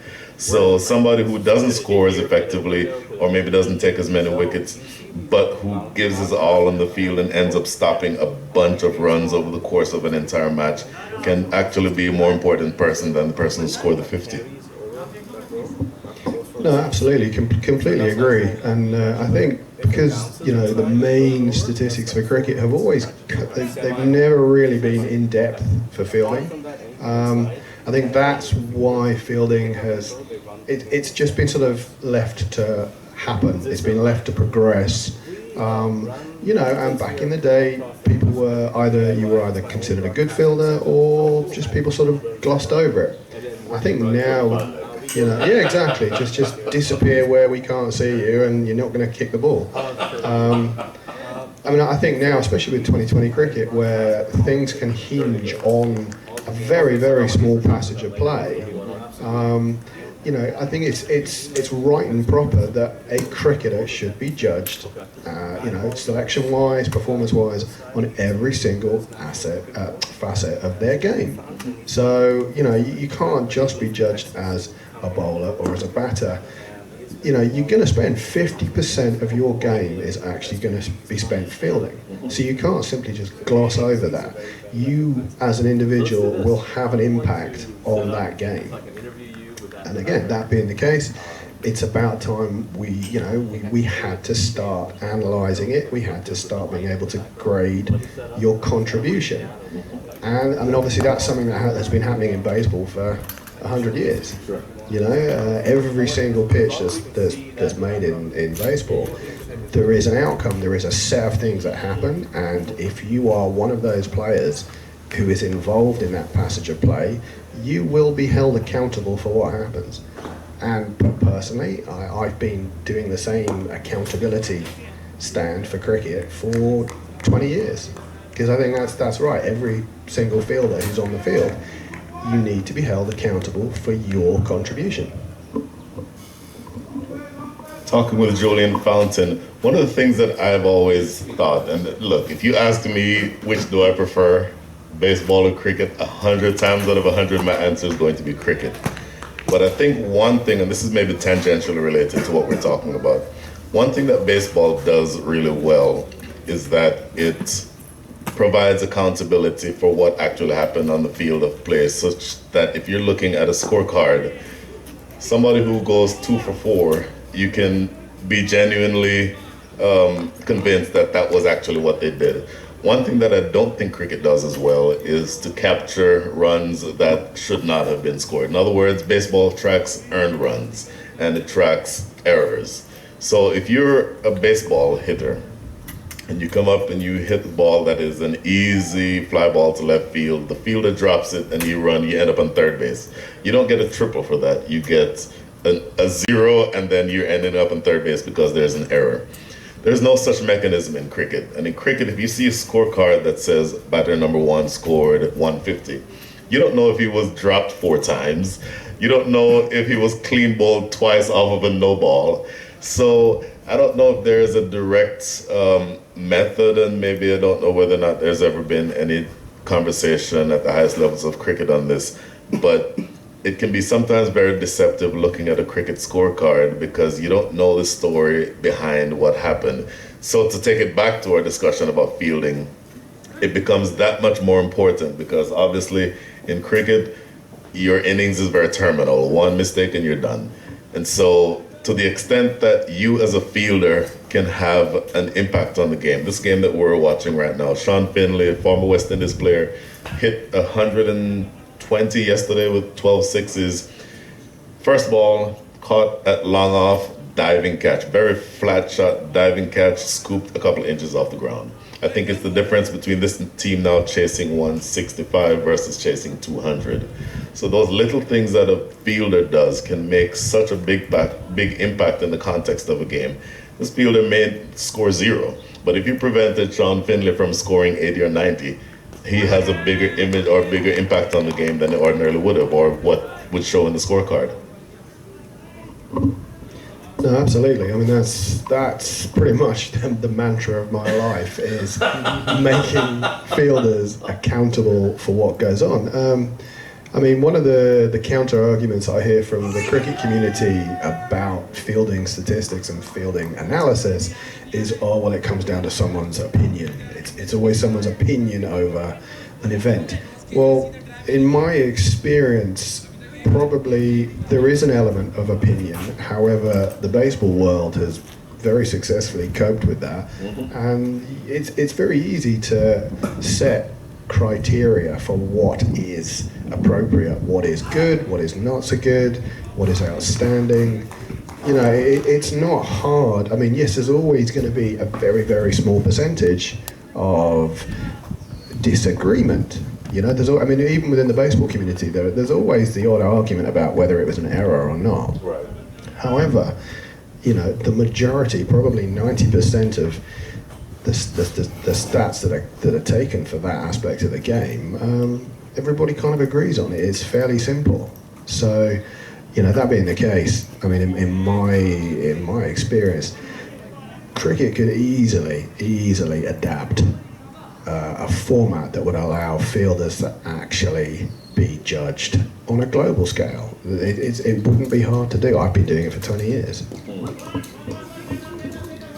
Chatting with Julian Fountain, and oh, by the way, we actually are following a match here in front of us, which we haven't said anything about for 10 minutes.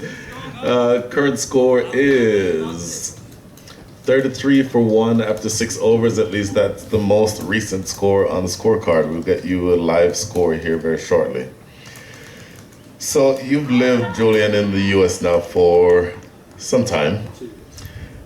You would have seen, oh, we just lost a wicket. There is a stumping off of a wide ball, no less, but still a stumping. And those of you who are maybe not quite sure about that rule, maybe we should have an umpire's opinion on what just happened. So there was a stumping off of a wide ball. Talk us through that. Yeah, it's one of those rare occasions where both umpires get into action. So the umpire at the bowler's end would have signaled wide, just concentrating on his focus. And then umpire at square leg or the striker's end would have given out on appeal. So, yeah, it's one of the rare occasions, as I said, where both umpires get into action. Very interesting. You don't always see that happen. So back to you, Julian. From what you've seen, let's say 2 years ago when you first moved here, versus the overall landscape right now, and we're talking maybe from a 10,000 foot view. Yes, we understand on the ground there's a lot of things that still need to be done, but what do you think is the outlook for US cricket now versus when you just came on the scene a few years ago? I mean, to be honest, I mean, when I arrived a couple of years ago, it was in the process of change, and it's still very much in the process of change. I would liken cricket in the US to cricket in the Caribbean, with the only difference being that obviously in the Caribbean you've got water between all the different territories. But from a size-wise, I kind of think that the US faces similar challenges in that it is such a huge country that it's sometimes very difficult to manage that either at a local or national level. It's a huge country. There's lots of amazing sports talent here in the country. There's there's a lot of cricket. I was amazed at how much cricket there actually is here. Up in the north, across the south, there's a huge amount of cricket. I think the challenge for USA cricket is being able to sort of not necessarily manage it, but sort of structure it in a way in a positive way. I think a lot of cricket organisations here in the US have had to be very, very, very self-sufficient because perhaps the guidance from the top has been sort of up and down, let's say. It's like I said, it's such a massive country that it's not an easy job to run an organisation across a country this big. So, yes, delegating managerial roles locally has got to be, that's got to be a strong positive. But from what I've seen, there's lots and lots of pockets of very, very strong cricket here in the US. The challenge for Cricket USA is definitely going to be to get everybody singing from the same hymn sheet. That's a very good way of putting that. We're talking with Julian Fountain. I completely agree with you with regard to the challenges of managing cricket over such a vast land area. You know, just from raw numbers, there's way more people playing cricket in the U.S. than there are in New Zealand, than there are in, need to double check Australia, I may be wrong on that, but it's at least comparable. But of course, you're talking about a solid, functional national governing body and a relatively small space. Both of those are challenges here. Now, I agree with you that the scenery at the top from the national governing body standpoint is a little bit better. Maybe that's an understatement. It's a lot better now than it was, let's say, 5 years ago when I was on the board. And certainly it's a lot better now, I think, than 2 years ago. There's still several steps that need to be taken. I think they're in a moment of introspection. Anybody who's involved on the current board would tell you that there's still a lot of things that we can do differently. But on balance, I think we're much better poised today than we were a couple of years ago. So I think it's just up to us to continue that process of unifying the entire cricket community. I like what you said about singing from the same song sheet, because we've had certain silos throughout this entire country over time, because it almost created the governance model in the past created sort of this environment where people were left to fend on their own. And if you don't have what is a functionally operative national governing body, then you'll be challenged to do things in terms of singing from the same song sheet. But all of that to say, I personally, as somebody who's very interested in what happens at the national level, I'm very, very encouraged with where we are today. I'm much more encouraged where we are today than we were a couple of years ago. My own area of my specialty in terms of passion is getting as many kids as possible to play cricket. And I would like to think that as things start developing at the national level, that's the focus where we take. It's wonderful to have 30-year-old guys out here playing cricket. It's also even better to have what we decided would be a focus of this tournament and make sure that there's at least one U19 player on each squad. So these are the ways that we can start bringing kids into the fore. The next step would be having at least two, and we're not trying to recreate South Africa here, but at least 2 or 3 players who are not ordinarily from a cricket playing background. Somebody who grew up in a baseball playing family or a football playing family. Tricky in implementing it, obviously.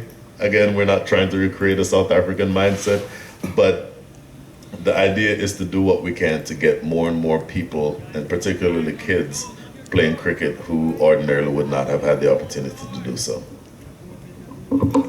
No, I totally agree. You know, I think to sort of use a July the 4th weekend kind of analogy, I think cricket as it's happened in this country over the last couple of decades, I think the groups and the sort of the organisations have had to be self-sufficient. They've almost had to create their own militias, if that makes any sense. You know, they've had to be strong, they've had to do their own thing, and they've had to sort of fight against perhaps mainstream thinking. Now, you know, the challenge now is going to be, can we get everybody to get those militias to all join together?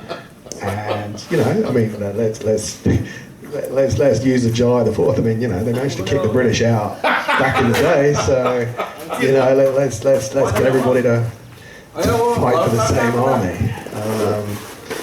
But I mean, I totally agree. Kids are definitely the way forward. I think a big issue is going to be getting kids into the game. Kids want to see a role model. Kids want a reason to do something now. There's so much choice. There's so many things. You know, kids want to see success. And I think, you know, I'm not a soccer guy, but I think it's fairly well known that, you know, soccer in this country took a massive leap forward as soon as their national teams started winning. You know, so when the male national team started winning and the female national team started winning, suddenly soccer took some huge strides forward. So I think having something for kids to aspire to is really important. So it's got to be a, you've got to attack the problem from the bottom and from the top. Talking with Julian Fountain, I think that's a fantastic point. When I moved here to this country in 1982, I played cricket, of course, in Jamaica. I also played soccer. I played on my high school soccer team. Nobody knew what cricket was. Nobody knew what soccer was. I give soccer complete credit for having done things the right way. They took the scenic route. They took the grassroots route, which ultimately takes a lot longer, but I think is more sustainable. So much so that my oldest son went to school on a soccer scholarship and is now playing professionally in the USL in Charleston, in South Carolina. So I always use soccer as an analogy to what cricket could be. What you just said is extremely important. The success of the U.S. team at the recently completed tournaments and subsequent elevation to one-day status makes such a tremendous difference. Not only does it make a material difference in terms of the amount of funds allocated by the ICC, but it gives kids something to aspire to. When those kids came home, or when those players came home, and at the airport in North Carolina, they were met by people holding up USA flags and chanting and cheering for them, that's something that kids can get behind. And the age-old question that I've always been asked by parents whose kids I've introduced to the sport is, okay, it's good that we can run around on the weekend and do something different, and it's a little bit of fun, and yes, it feels really good when my kid hits the ball, but what's the next step? Are we going to be able to take this and make a career out of it? Or do I need to go to England? Or do I need to go to India? That's where the difference occurs. And in my mind, the fact that there are now rumblings of a pathway being developed, not only just from the standpoint of us having, hopefully in a couple of years, a professional T20 league, but beyond that, hopefully a pathway through the educational system. And it will be a pretty heavy lift, but hopefully at some point a pathway through the educational system to have your education paid for while you're playing cricket. These are things that I think would put really cricket firmly on the map to being able to draw a wider audience where it's not just an immigrant sport, but a sport that appeals to Americans across all different shapes and sizes. No, I mean, you totally hit the nail on the head there. I mean, it's very much, I think we're all pretty aware that kids today have so many choices. There's just such a vast number of leisure activities that they can do. Obviously sports, especially here in Texas, sports takes a high priority. I think, you were absolutely on point when you said pathway. So if you speak to, and we've got a wicket. Oh, we're actually supposed to be commenting on this match that we're watching. This is a caught behind, not sure who the batsman is, in fact I believe it was Nikit Kumar. Edges behind, beautiful leg spinning delivery, spun away a little bit from the batsman it looks like, and outside edge taken and a clean catch. Jaskaran Malhotra behind the stumps, does not drop very many. And so the third wicket goes down. We're 46 now for 3 in the 9th over. So back to what you're saying, Julian. No, definitely, I think nowadays, when a little kid in America, looks at sports, they look at what they want to do, they get very enthused because they see their hero athletes, they're playing in the major leagues, they're playing in the NFL, they're playing in the NBA. I think those kids, when they take up that sport, one of the first things they'll say is, I want to play in that team. And I think that's potentially one of the struggles that we have in cricket, is that we haven't at this point, that little 10-year-old, that 8-year-old, whatever, cannot see a pathway. They can't see how they could be playing on that big team they see on TV. So I think that's going to be one of the challenges that Cricket USA will face, is being able to put a pathway, being able to say, yes, okay, you're 10 years old now and you live in Texas. However, look, you're watching the IPL on TV. You could actually be playing in that tournament in a few years' time. And this is how you can do it. This is how you can get there. These are the leagues you need to play in. These are the teams you need to play in. This is how you become a professional. This is how you play for the USA. That pathway is really important. Growing the sport has a couple of different angles, I think. One of the most important angles is that you have to have a funnel approach. When I say a funnel approach, I mean you have at the top of the funnel 50 million kids throughout the US who are under the age of 18.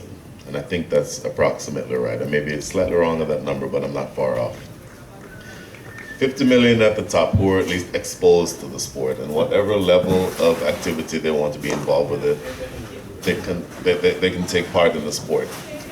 At the end of the funnel, what comes out is maybe a core group of 500 who you think realistically can play cricket at the highest level, and whatever the number is, I'm certainly open to discussing what that number is.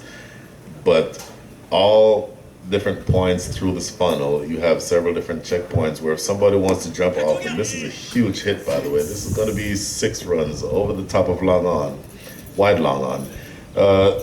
Just to give you an update on where we are, we're now past 50, we're at 53, if I'm not mistaken, for 3 in the 10th over. But so once that funnel is established, in some ways, the number that ends up at the bottom doesn't matter as much, because the bigger number is the number of people who are being introduced to the sport and who have the capability of trying something new. When you do that, and that happens organically, you end up growing a fan base, you end up growing, if you want to just be nakedly commercial, that's where your cricket jersey sales are going to come from. That's where your TV rights sales are going to come from. So there's so many different aspects, both from the standpoint of just doing the right thing for cricket and the standpoint of things that will be commercially successful, to growing that pot at the top of the funnel. No, absolutely. I mean, that's a great analogy. The funnel analogy is absolutely bang on. I would suggest that what we need to be doing as a country is we need to be making sure that kids have a reason to get into that funnel in the first place. Kids, they can see their role models, they can see the opportunities. So, I mean, even if, at some point the kid just decides, cricket's not for me, but we need to be broadening that funnel entry point and just giving kids the reason, just giving kids a reason to come and play cricket, because then as they progress through the system, it's then beholden on us to make sure that the level of competition they play in, the level of training they receive, the facilities they start to play in and practice in are comparable to the other sports that we see here in the US. Because at the end of the day, I know it's pretty harsh, but at the end of the day, kids have a choice, and they will choose the best, the nicest facility. They'll choose the most famous team to play on. It's kind of human nature. They're not gonna choose something if there's other choices that are bigger and better than it. Great points. We're talking to Julian Fountain. I'm actually surrounded by greatness here, because to my right is one of the best coaches in the world. To my left is one of the best umpires in the world. So in combining the mindsets of an umpiring viewpoint and the coach's viewpoint, specifically for purposes of this question, the fielding coach's viewpoint, Fawad, what would you say would be, of all the Australians that you've seen play, who would be the best fielder?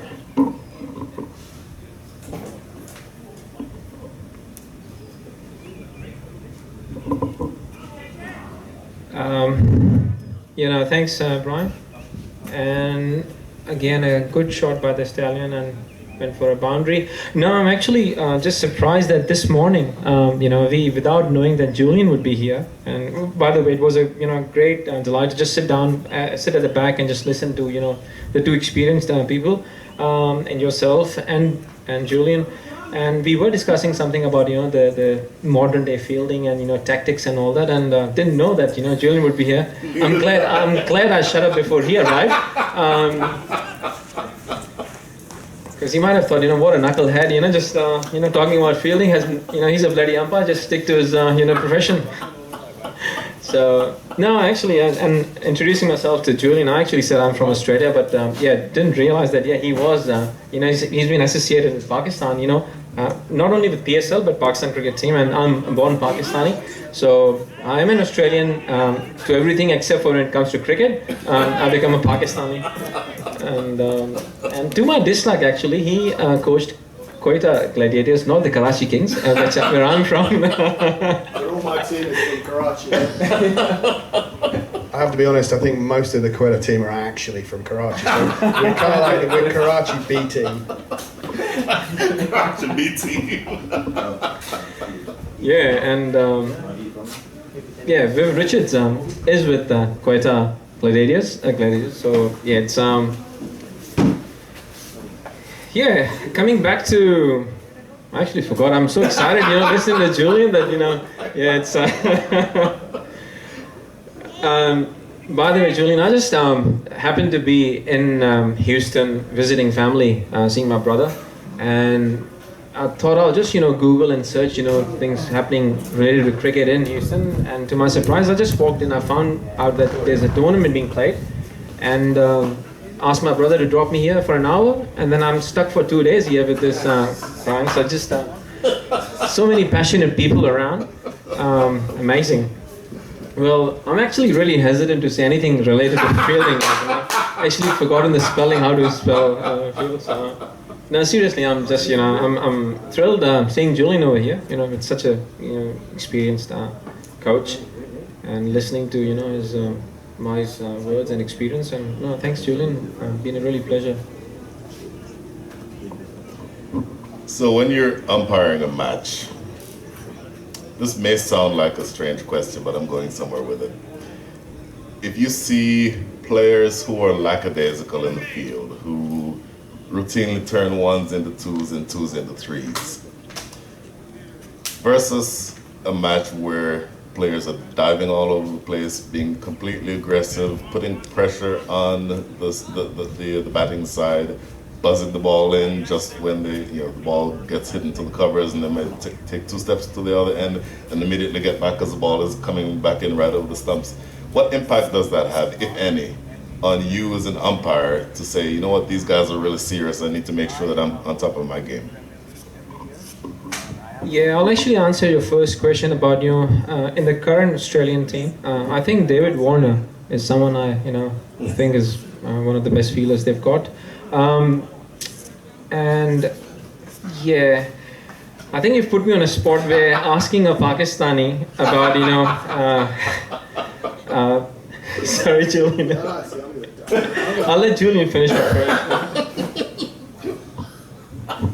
See, that's interesting that your Pakistani heritage, you started to sort of fumble around and fielding, because see now, I actually disagree with that huge force that says, Pakistan can't field. I think that's absolute rubbish. I think to sort of dive into, where you were hesitant to start naming good fielders. But there's a reason for that. It's because we don't have any global measurable statistics. If we had global measurable statistics, then all three of us sat here could say, we've only got to check the data. Check the data.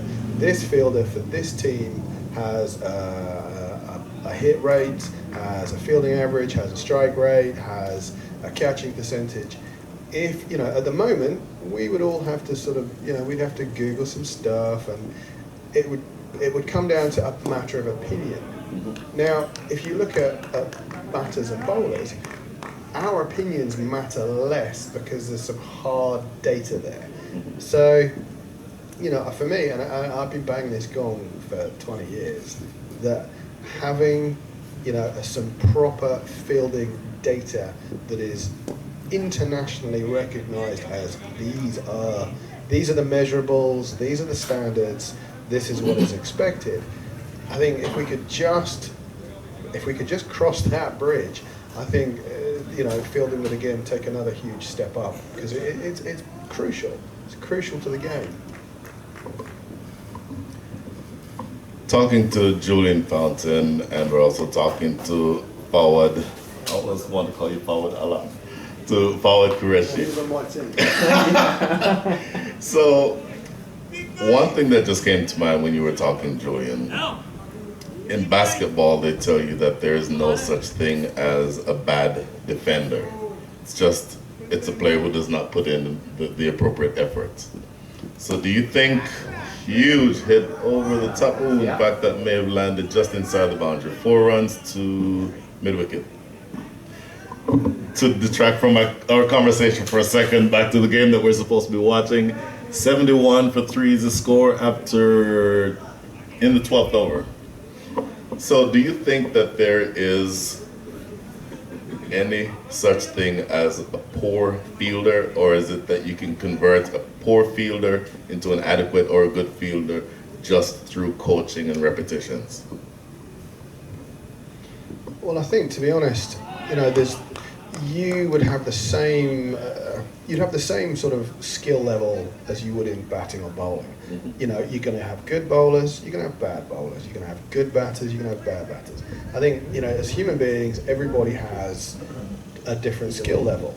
I think potentially what you would see with the fielding element is that the actual coaching of fielding has it's still been fairly poor. It's only at the very, very highest level that you see fielding coaches. You don't see fielding statistics. I mean, I think the national teams keep fielding statistics, but again, none of those international teams have like a standardized version, and they're certainly not publicized. I know that I did some work with through sort of one of the major media organizations in England about 10 years ago, and broadcasters started having statistics, fielding statistics, which was a first. But I mean, again, until you hold the players accountable, it's very difficult to actually categorically say this person is better or worse, because you say, well, it's just your opinion. And I think, you know, I mean, as with any section of the game, fielding, you're going to have your better athletes, your better fielders, who will be in those more crucial positions. Your slightly less good fielders maybe in positions where they don't see as many balls. But that's the nature of the game of cricket.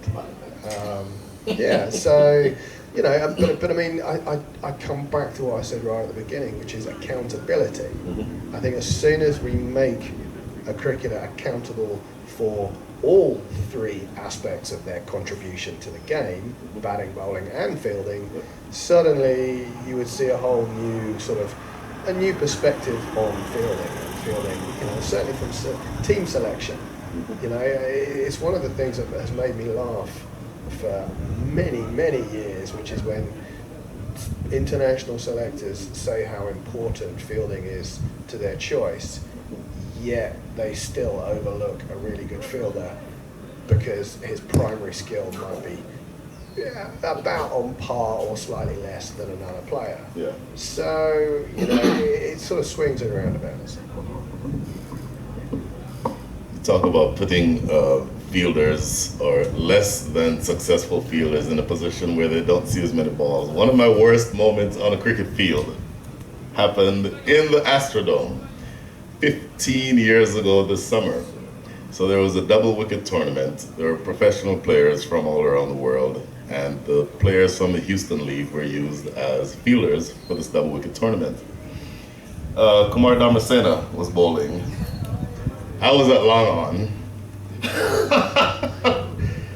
Ball was skied in the air just like this shot. I lost the ball in the lights in the Astrodome. Saw it at the very last second after it came out of the lights. It bounced off of my palm and landed on the ground.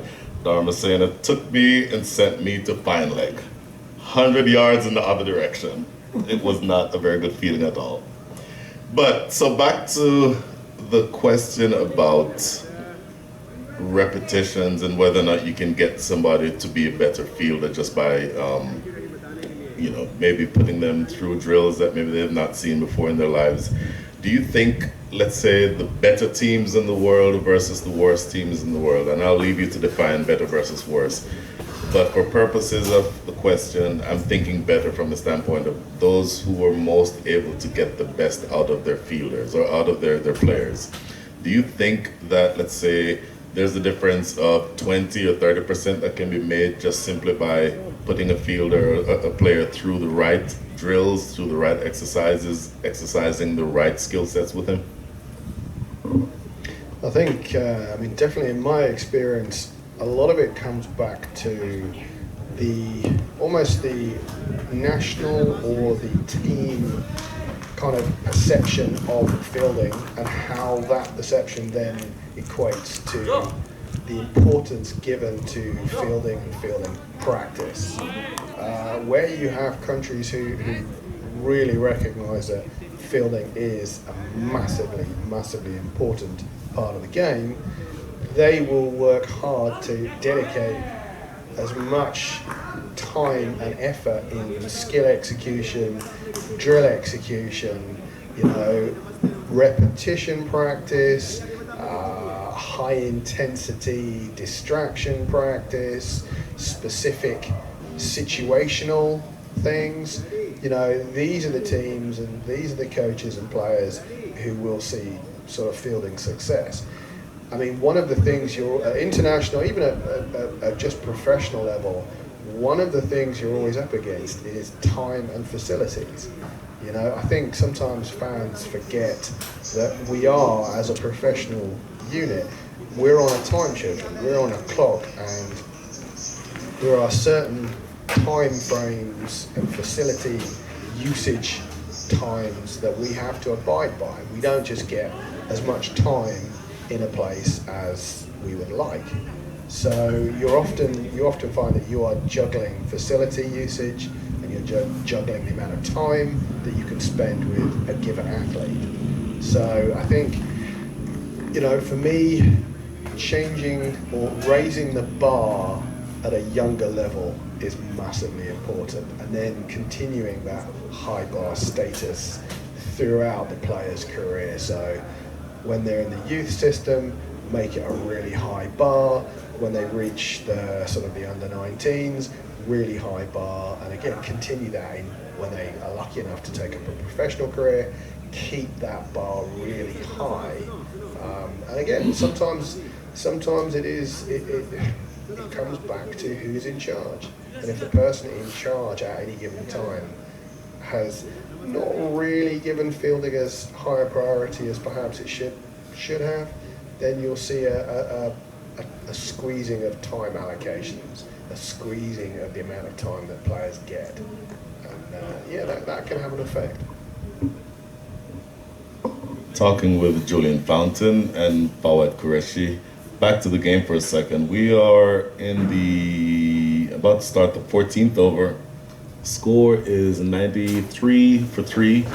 Target is 165, so we have a round. And we said yesterday we were never going to do live math, but it sounds, if you add 65 and 7, sounds like you get about 72. So we need about 72 and about 7 or so overs. So, and our screen just went blank. Okay.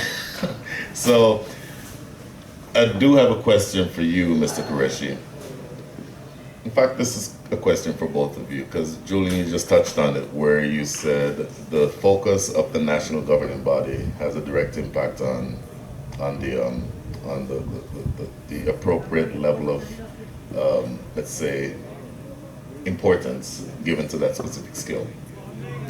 I would argue that the same applies from an umpiring standpoint. It's all good to have individual umpires and umpires who know what they're doing. You obviously are a good umpire, but how much of an umpiring standard needs to be set by the national governing body, and how does that filter down to the individual umpires? Yeah, I can tell you about the experience I had, working in Australia and with the tournaments or championships across Australia under the banner of Cricket Australia. The emphasis, we put on umpires from grassroots level is, as Julian said about raising that bar, and keeping it as high as possible.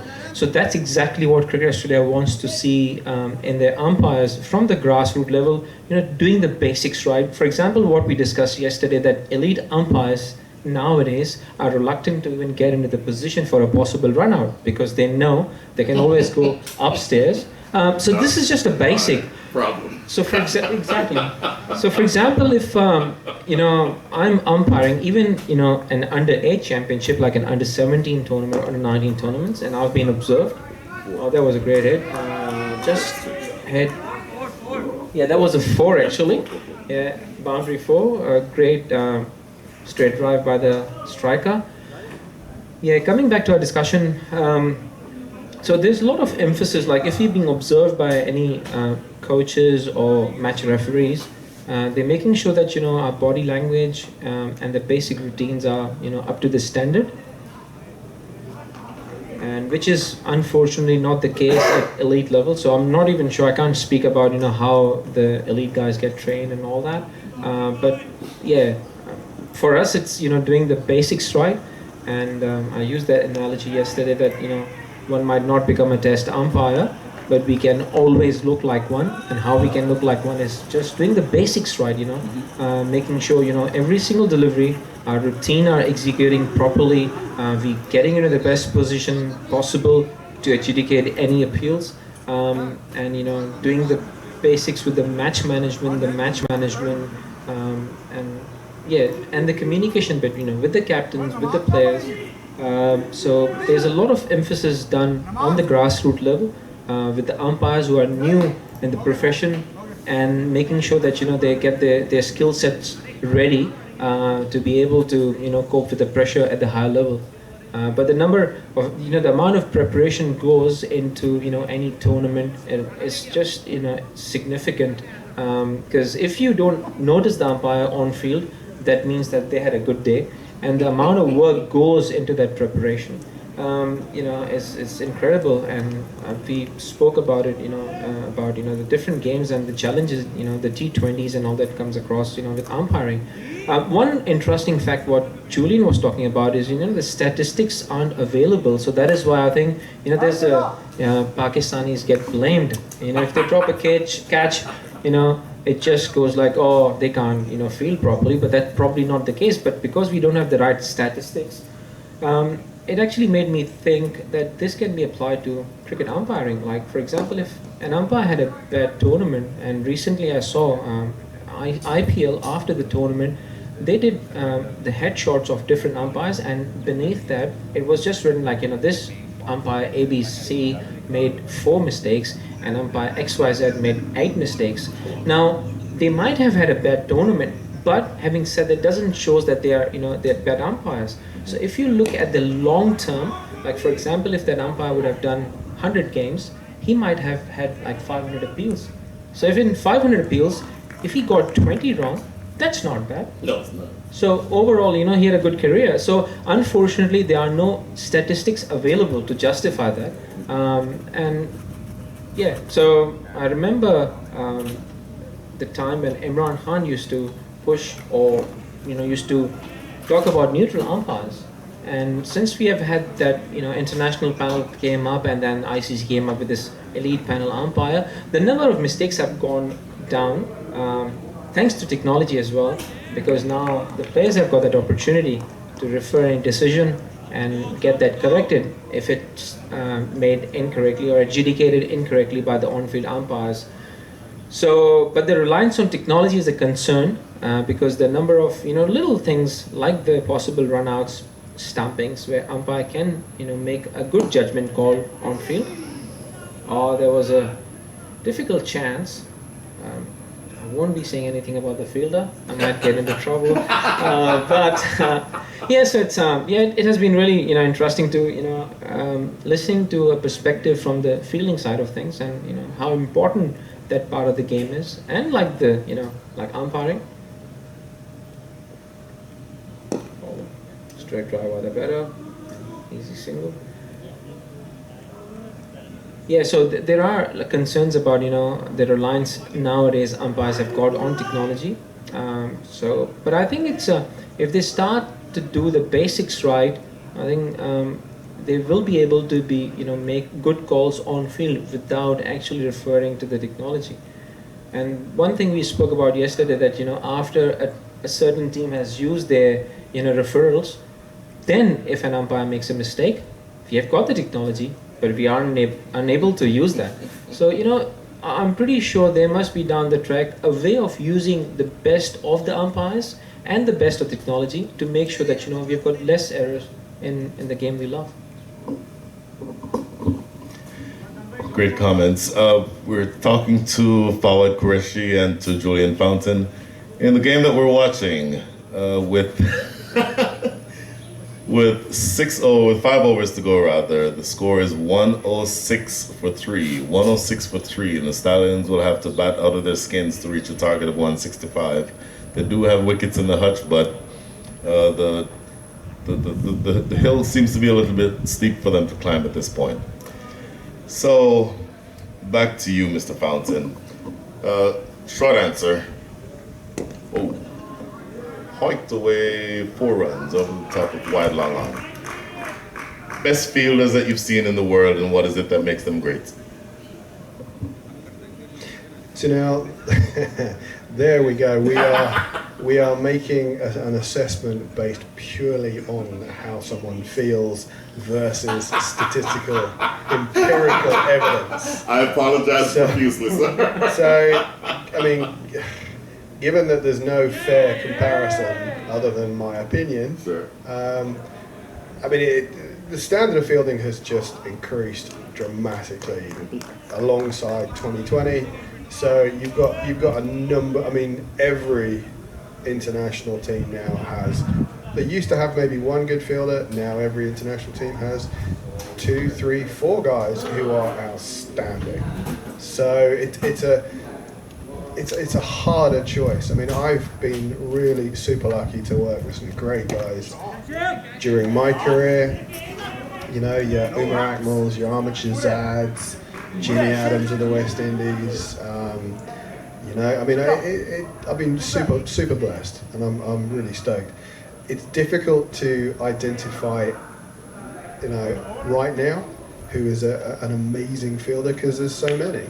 And again, that's why we should have standardized statistical evidence, because people, human beings, we're emotional animals, and people make choices over, they'll make a decision over who is good and who is not so good based on how they feel, as opposed to pure hard evidence. To give you an example, during my time with Pakistan, we played a lot of limited over cricket against South Africa. And, traditionally people would always say, South Africa, much better fielding team than Pakistan. And I would, and so when I went into my first few series with Pakistan, I was like, okay, I apparently we are, we, Pakistan, are not as good as South Africa. But when I was collecting data, so I collect data for every single ball. When you collect data with a calm, unbiased, you're purely collecting on what happened in front of you, suddenly Pakistan was no different to South Africa in terms of the actual sort of results for each ball. So yes, I'll give you an example. Yes, the South African may have dived for a ball, but actual fact, they didn't take the run, or they did take the run, and he wasn't saving a run anyway. Whereas a Pakistani might have picked it up on the run without diving. So who's the better fielder? You've really got to sort of come back to the event itself, what was achieved by that individual, not how they simply looked. Yes, now that being said, you know, when Pakistan start to dive around in the field, they take their game to an even higher level. But it is a little unfair. In my experience, it's been a little unfair to say, oh, Pakistan can't field, because they get the job done. It just looks slightly different.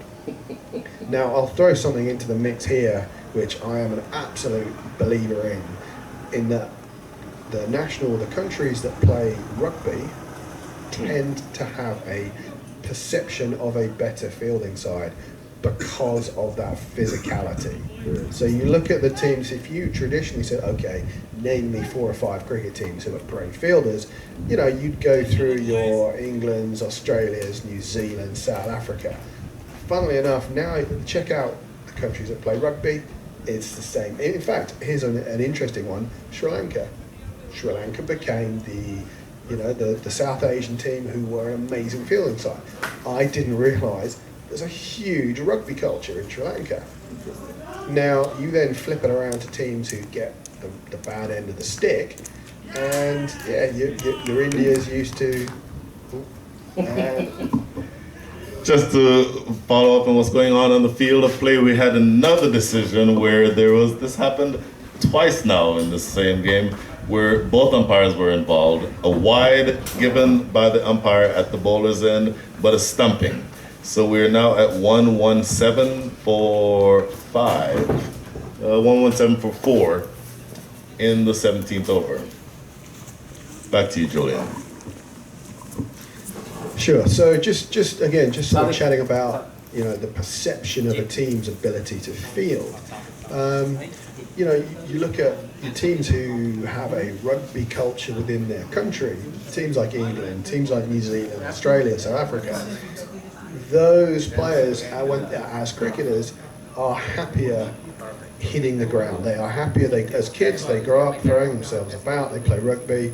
There's not that fear of diving. And I think, in my experience over the last sort of 25, 30 years of being in cricket, I think that's probably been the big difference, is that in nations that have a rugby culture, they have traditionally been more physical, as opposed to nations who don't play, who maybe play a little bit of soccer but nothing else. They are less happy at throwing themselves on the floor. And I think that is something you see directly from a fielding perspective. You see diving teams and you see teams that dive a little less. But again, in my experience, you can break that culture. It's not Mount Everest. You can actually get past that. Again, that starts lower down the scale. That starts with the kids. I'll throw something else into the mix. If you grew up in a country where the facilities are limited such that you don't have nice, pristine outfields to dive on, and I see you disagreeing vehemently with me. I grew up playing cricket on a concrete outfield, literally concrete. In many parts of the country, we grew up just playing in the streets. The first time I actually owned a proper bat and ball and pads and anything of that nature was after I moved to this country. So maybe I won't state it as declaratively as I started out, but more of a question. Do you think that there might be that hesitance to dive? Because if you're thinking about it, if you think of a team that's most likely, when you're running along the boundary line, to put your foot down and stop the ball versus diving down and stopping it, or not getting down on the ground to stop it, I would say the West Indies would be pretty high on that list. Part of that, in my humble opinion, may be because when we grew up, we're not growing up playing cricket on the best facilities. Now, obviously, when you get to the higher levels of cricket within the Caribbean, you are playing on proper grounds and so on. But at the lower levels where you're playing schoolboy cricket, you're playing in facilities that are not as ideal and don't make as good diving services. I was watching cricket with my father 2 days ago, and he again said, I don't know how people can dive on the ground like that. How do they not hurt themselves? He literally doesn't have a concept of not being able to dive on the ground. So do you think that that has any consideration at all? No, that's a really interesting point, and I I do agree with you to a certain measure there. Yes, if you have grown up in a country where you are playing on a sandy, rocky, litter-filled facility, then you will have a far less a desire to throw yourself on the floor. I mean, I completely get that. I think to a certain extent, you can get through that. I mean, I know when I lived in the Caribbean, you know, I played a number of games on the savannah in Trinidad, and I was probably the only person who was diving on there. Yeah. But again, because it was something I had been conditioned to do at a very young age, so it's not insurmountable. I think we do have to, you know, obviously say, yeah, if there's glass and there's rubbish and there's stuff on the field, you are going to be less likely to do it. But maybe you have to be a little crazy like me. I don't know, you know. Which is where the rugby thing comes in. Well, exactly. There you go. You know, you take enough headshots in rugby, and you don't mind where you dive. But I mean, that is a valid point. That is a very valid point. But I think we need to get away from using that as a cultural excuse, because otherwise we're perpetuating, you know, we're perpetuating that myth that Pakistan can't field, or, you know, the West Indies can't field. I think those are things that, I mean, if you take a 6-year-old kid, I guarantee they'll throw themselves on the floor. I don't care where they are, they'll do it because you've asked them to do it. Sure. So I think it's creating that environment when they're young, that they know it's okay, and again, teaching them the right way to do it. I think potentially specifically from a diving and sliding aspect, if you're operating in a country that's not the culture, then as a cricket coach, potentially you are maybe not equipped to pass that information on properly, in which case, yeah, there's going to be injuries and stuff. So it's a combination of like a cultural bias, but also changing the perception, changing the perception of what is required, where the bar is set, and also just raising the standard of education, specifically within that department of the game. Going back to the game that we're watching live for a second, the equation has sort of narrowed, and we're now into focus. We have, before that ball, 41 runs remaining off of 18 balls. They scrambled and ran 2 runs off of that first delivery. So with Sean Finlay bowling to Captain Ahmed, but we are now in the position where the Stallions need 39 runs off of 17 balls. So roughly around 14 runs and over is what we're talking about. And again, we vowed to never try to do math on live radio or TV. But to the extent that this game has tightened up a little bit, let's maybe look a little bit at what's going on in the field of play. And we are awed by the presence of a person from ABC Channel 13. Good afternoon, sir. How are you? Okay. 39 runs remaining from 17 balls.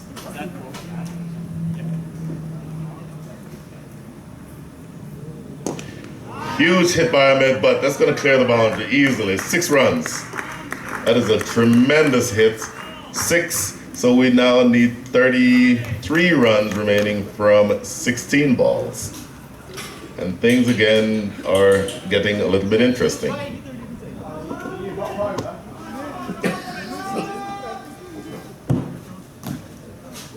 Somebody under the age of 51 can get that.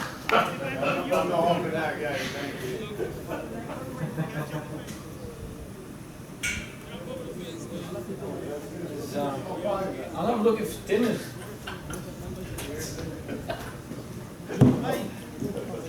15 years on these guys.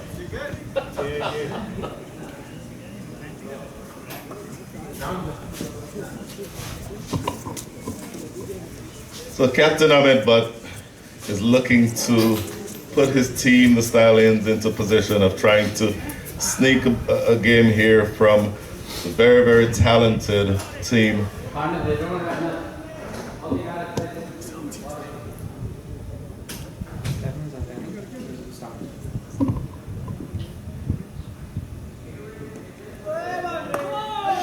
to swipe across the line. Did that ball hit the helmet? Will be interesting to see what happens. Oh, dead ball immediately signal. Are they going to signal 5? 5 penalty runs. And I would suspect, Mr. Qureshi, that everyone listening does not know the signal for 5 penalty runs. What would that be? Okay. As soon as the ball hits the helmet placed on the field of play, the ball automatically becomes dead. So if the batters have already crossed on that, so they get the 5 penalty extras, and then they get the run in progress provided the batters have already crossed. In this case, it wasn't. So I'll let the batter hits the ball for an easy single there.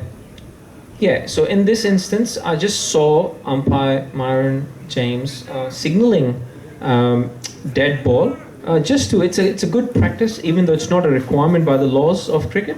But it was a good practice to just indicate to the fielding side so that they immediately stop whatever they're doing. So rather than running the batter out or the batsman trying to run another single, another run, the signal, just as a heads up, for 5 penalty extras to the fielding side is just putting your hand on top of the shoulder and just leaving it static.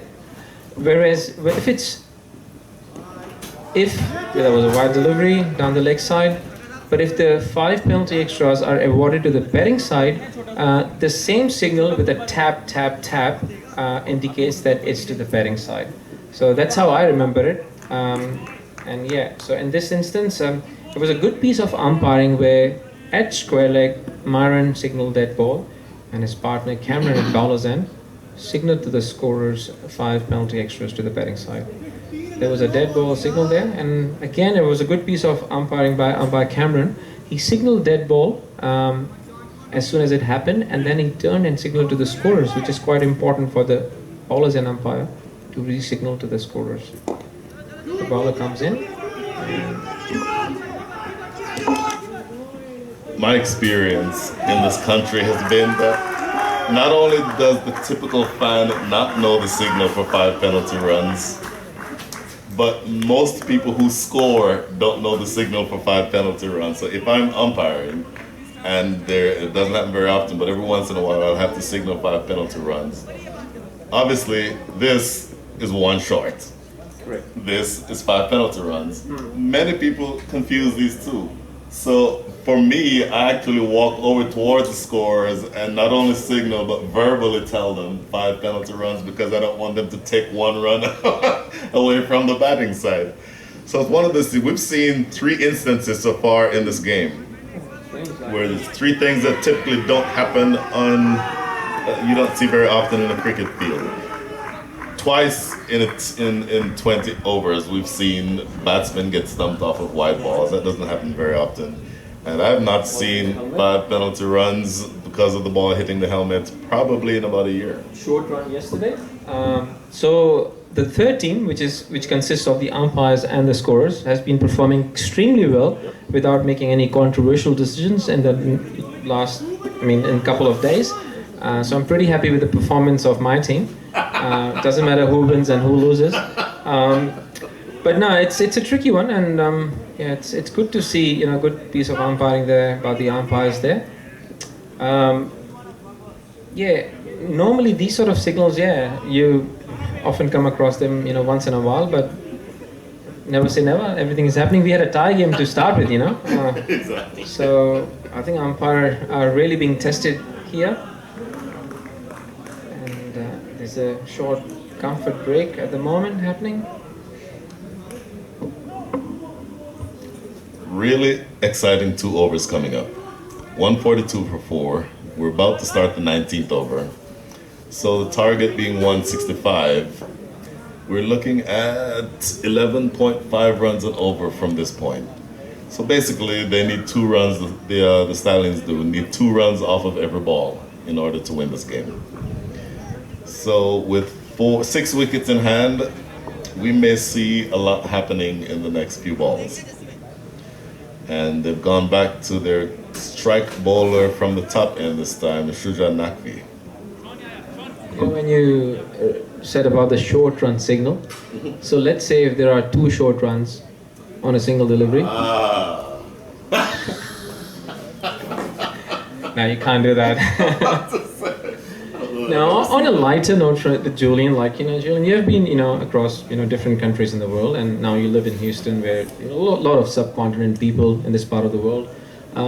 Okay, so which place? And you're from England, so when it comes to curries, which place is the best? Now, would like to know exactly. Well, that's a very loaded question. I am a massive curry fan. Surprise, surprise. Yeah, I mean, I don't think I could have been able to survive in Pakistan as long as I did without loving it. Man, that's tough. That's a really tough question. I mean, funnily enough, the UK has such a high standard of curry cooking. I think I might be wrong, but I think the UK had like curry as the national the national dish for about 4 or 5 years running back in the 90s. I mean, it's properly, there's loads of restaurants, just amazingly high standard. I mean, without being a curry bore, there's so many lovely different types of curry. I mean, a Caribbean curry is made differently to a Pakistani curry, a Sri Lankan curry. I mean, honestly, it's a tough call. It really is. Curry is one thing, but what's your favorite meat to be curried? Ooh, okay. Well, I mean, obviously, having spent a lot of time in Jamaica, I mean, curry goat is right up there. But yeah, there's I'm just a fan of curry. Just call me a fat lad. I do love my curry. So, and it's always better when you eat the curry in the country that it's from.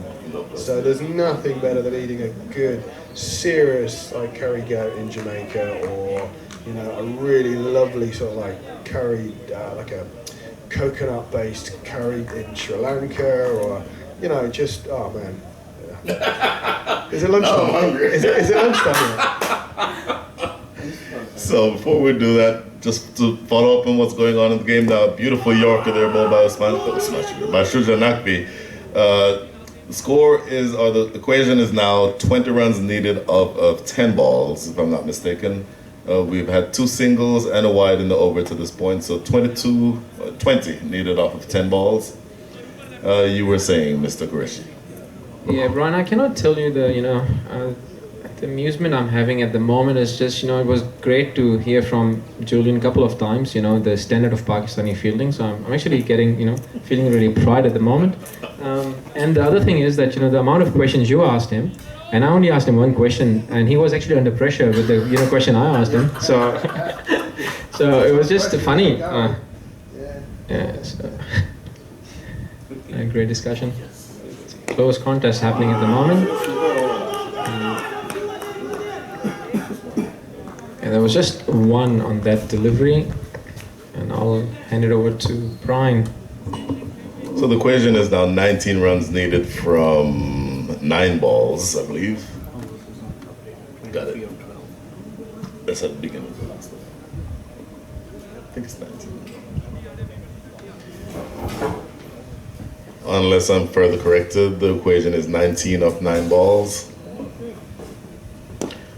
Huge hit, straight down, diving catch, taking it long on.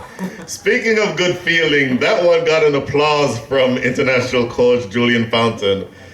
The 5th wicket goes down, and that is a huge, huge wicket in the context of the game. Captain Ahmed Butt walks off the field.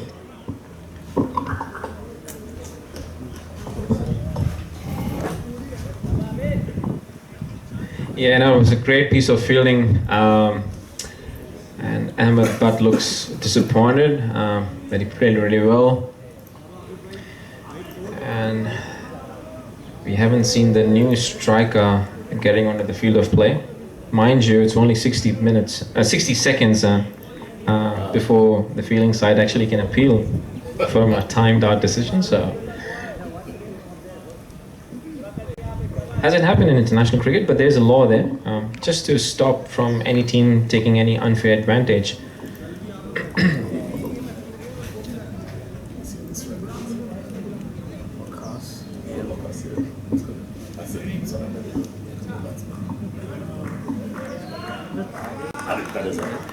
And I'll probably be handing over to now the Mr. Fortune Teller, who actually has predicted a lot of things, and let's see what his prediction is about the possibility of a tie in this match. If you just play the percentages, there's not going to be 2 consecutive matches that end in ties. I'm sorry. So the new incoming batsman Abid Magnogia had a beautiful spell with the ball earlier. 4 overs, 4 wickets for I believe around 12 runs. But now he's called upon to do something completely differently. He will not be facing right now. The striker is Wakas.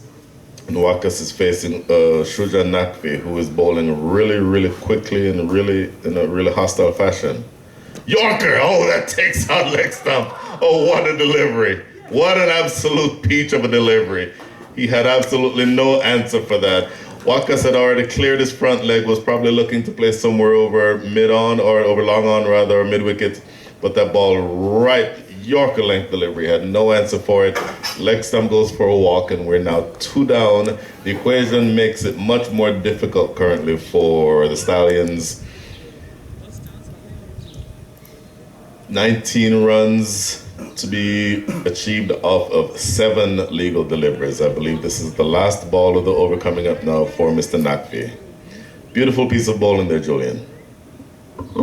No, absolutely. I think these are the moments in the game where if you're going to bowl a Yorkie, you've got to absolutely hit that spot, because if you are 2 or 3 inches off, she can disappear to the boundary. So these are the moments that you practice for. These are the moments you put in those long hours in the nets, those long hours of target bowling, of pressurised target bowling, because this is where you really have to hit your mark.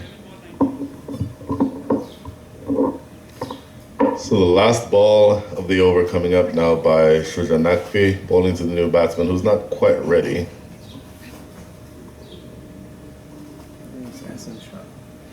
Asin Shah is on strike. Here comes Shuja. Yorker length delivery, but this time it's just outside off stump. The batsman lets it go outside off, and that concludes the end of a really successful over. In the context of the game, very economical, and then knocking back the stumps of the big hitter, Wakas. We are now into the last over, and we need a gargantuan 18 runs for victory. Likely? Probably not. Possible? Definitely. And we've said this how many times already? Cricket is a game of glorious uncertainties. So one way of reducing those uncertainties is to find a former West Indies pace bowler / left-handed big hitter to bowl at Abid Magnogia. So 6 balls, 18 runs.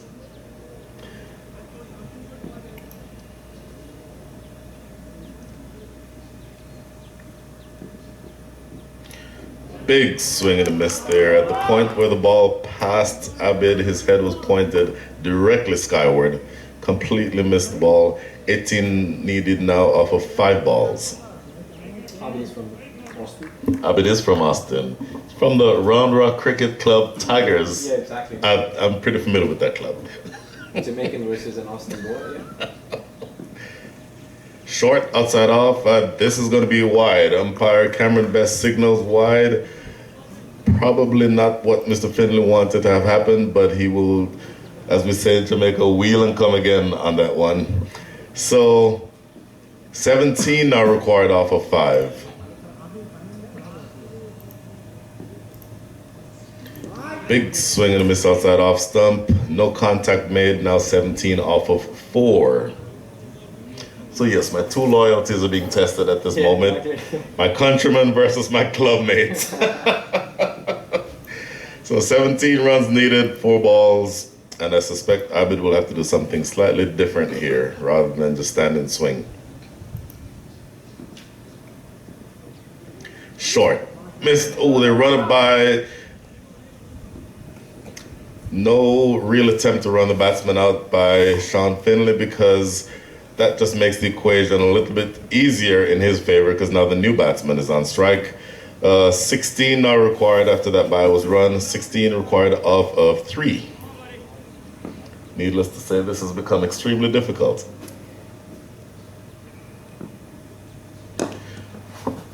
Sky towards extra cover, falls short of the fielder there. They run a single. Unfortunately, if you rule out the possibility of extras, this game is all but finished. 15 from 2.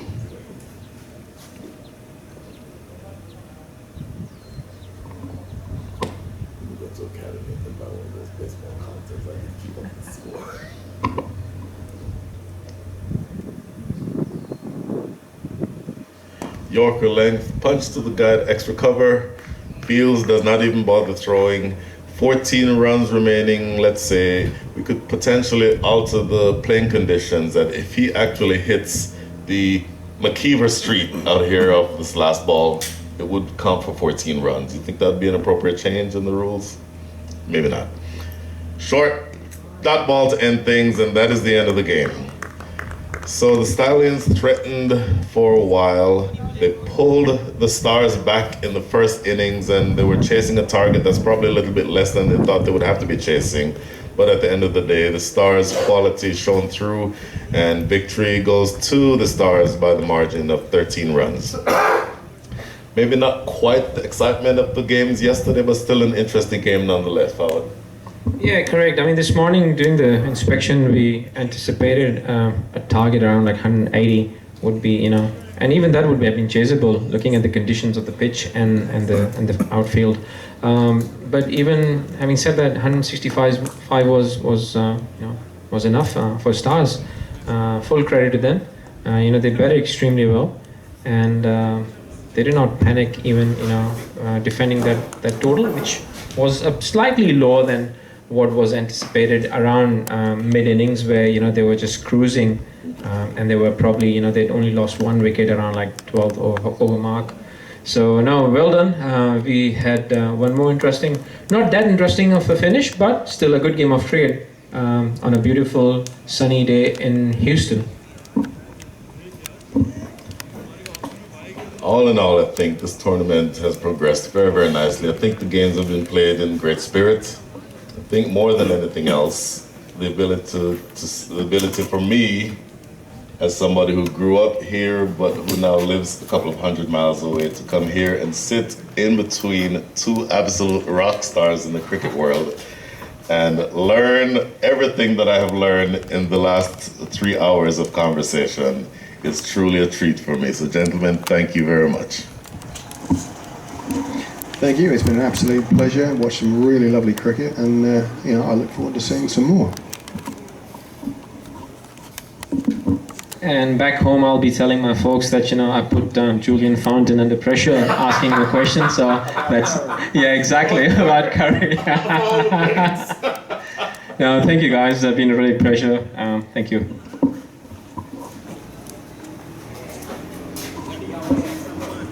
So guys, that wraps up game number 5 of the Houston Premier League, and it makes the equation a little more hard for the Stallions, who've lost their 3rd game on the turf wicket. And every game they came back, they gave the opposition a good fight, but eventually they're just missing that final piece of the puzzle to close the game. But as of now, the Gladiators have won 2 out of their 3 games.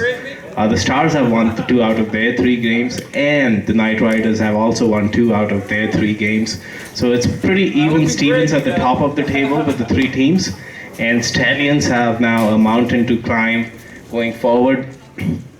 We are now going to break for lunch for an hour and return with the evening game, and that should be the end of the broadcast for now. We will see you at 3 p.m. for game number 6 of the Houston Premier League. See you then. Into selfies, but for remembrance, So you have the I could probably send you a Facebook request. Okay. Muhammad Quraysh's line, so One there? So you decided it's 3 o'clock? 2, 1, Thank you, sir. That's a good counting. It started out well, and then kind of fell off at the end. I was so proud. I was going to announce and I was saying that England carries best, you know, otherwise, you know. I want to ask for the photo, you know? I've got to know where my break. Come in here, give me the finger. Get some pictures. Get in here. See the action on the back of the phone there. Oh, missed it. One more. Oh, You got flash going on? yeah. There you go. One more, please. Okay, sure. So with the background. With us together, it needs a bit of light, doesn't it? Smile, bro. I can't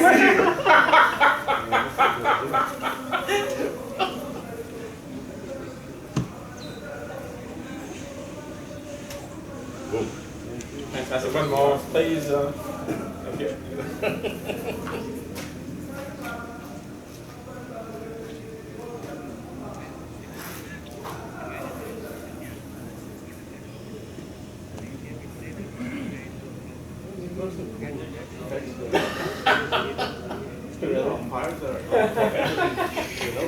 Thank you guys, thank you so much.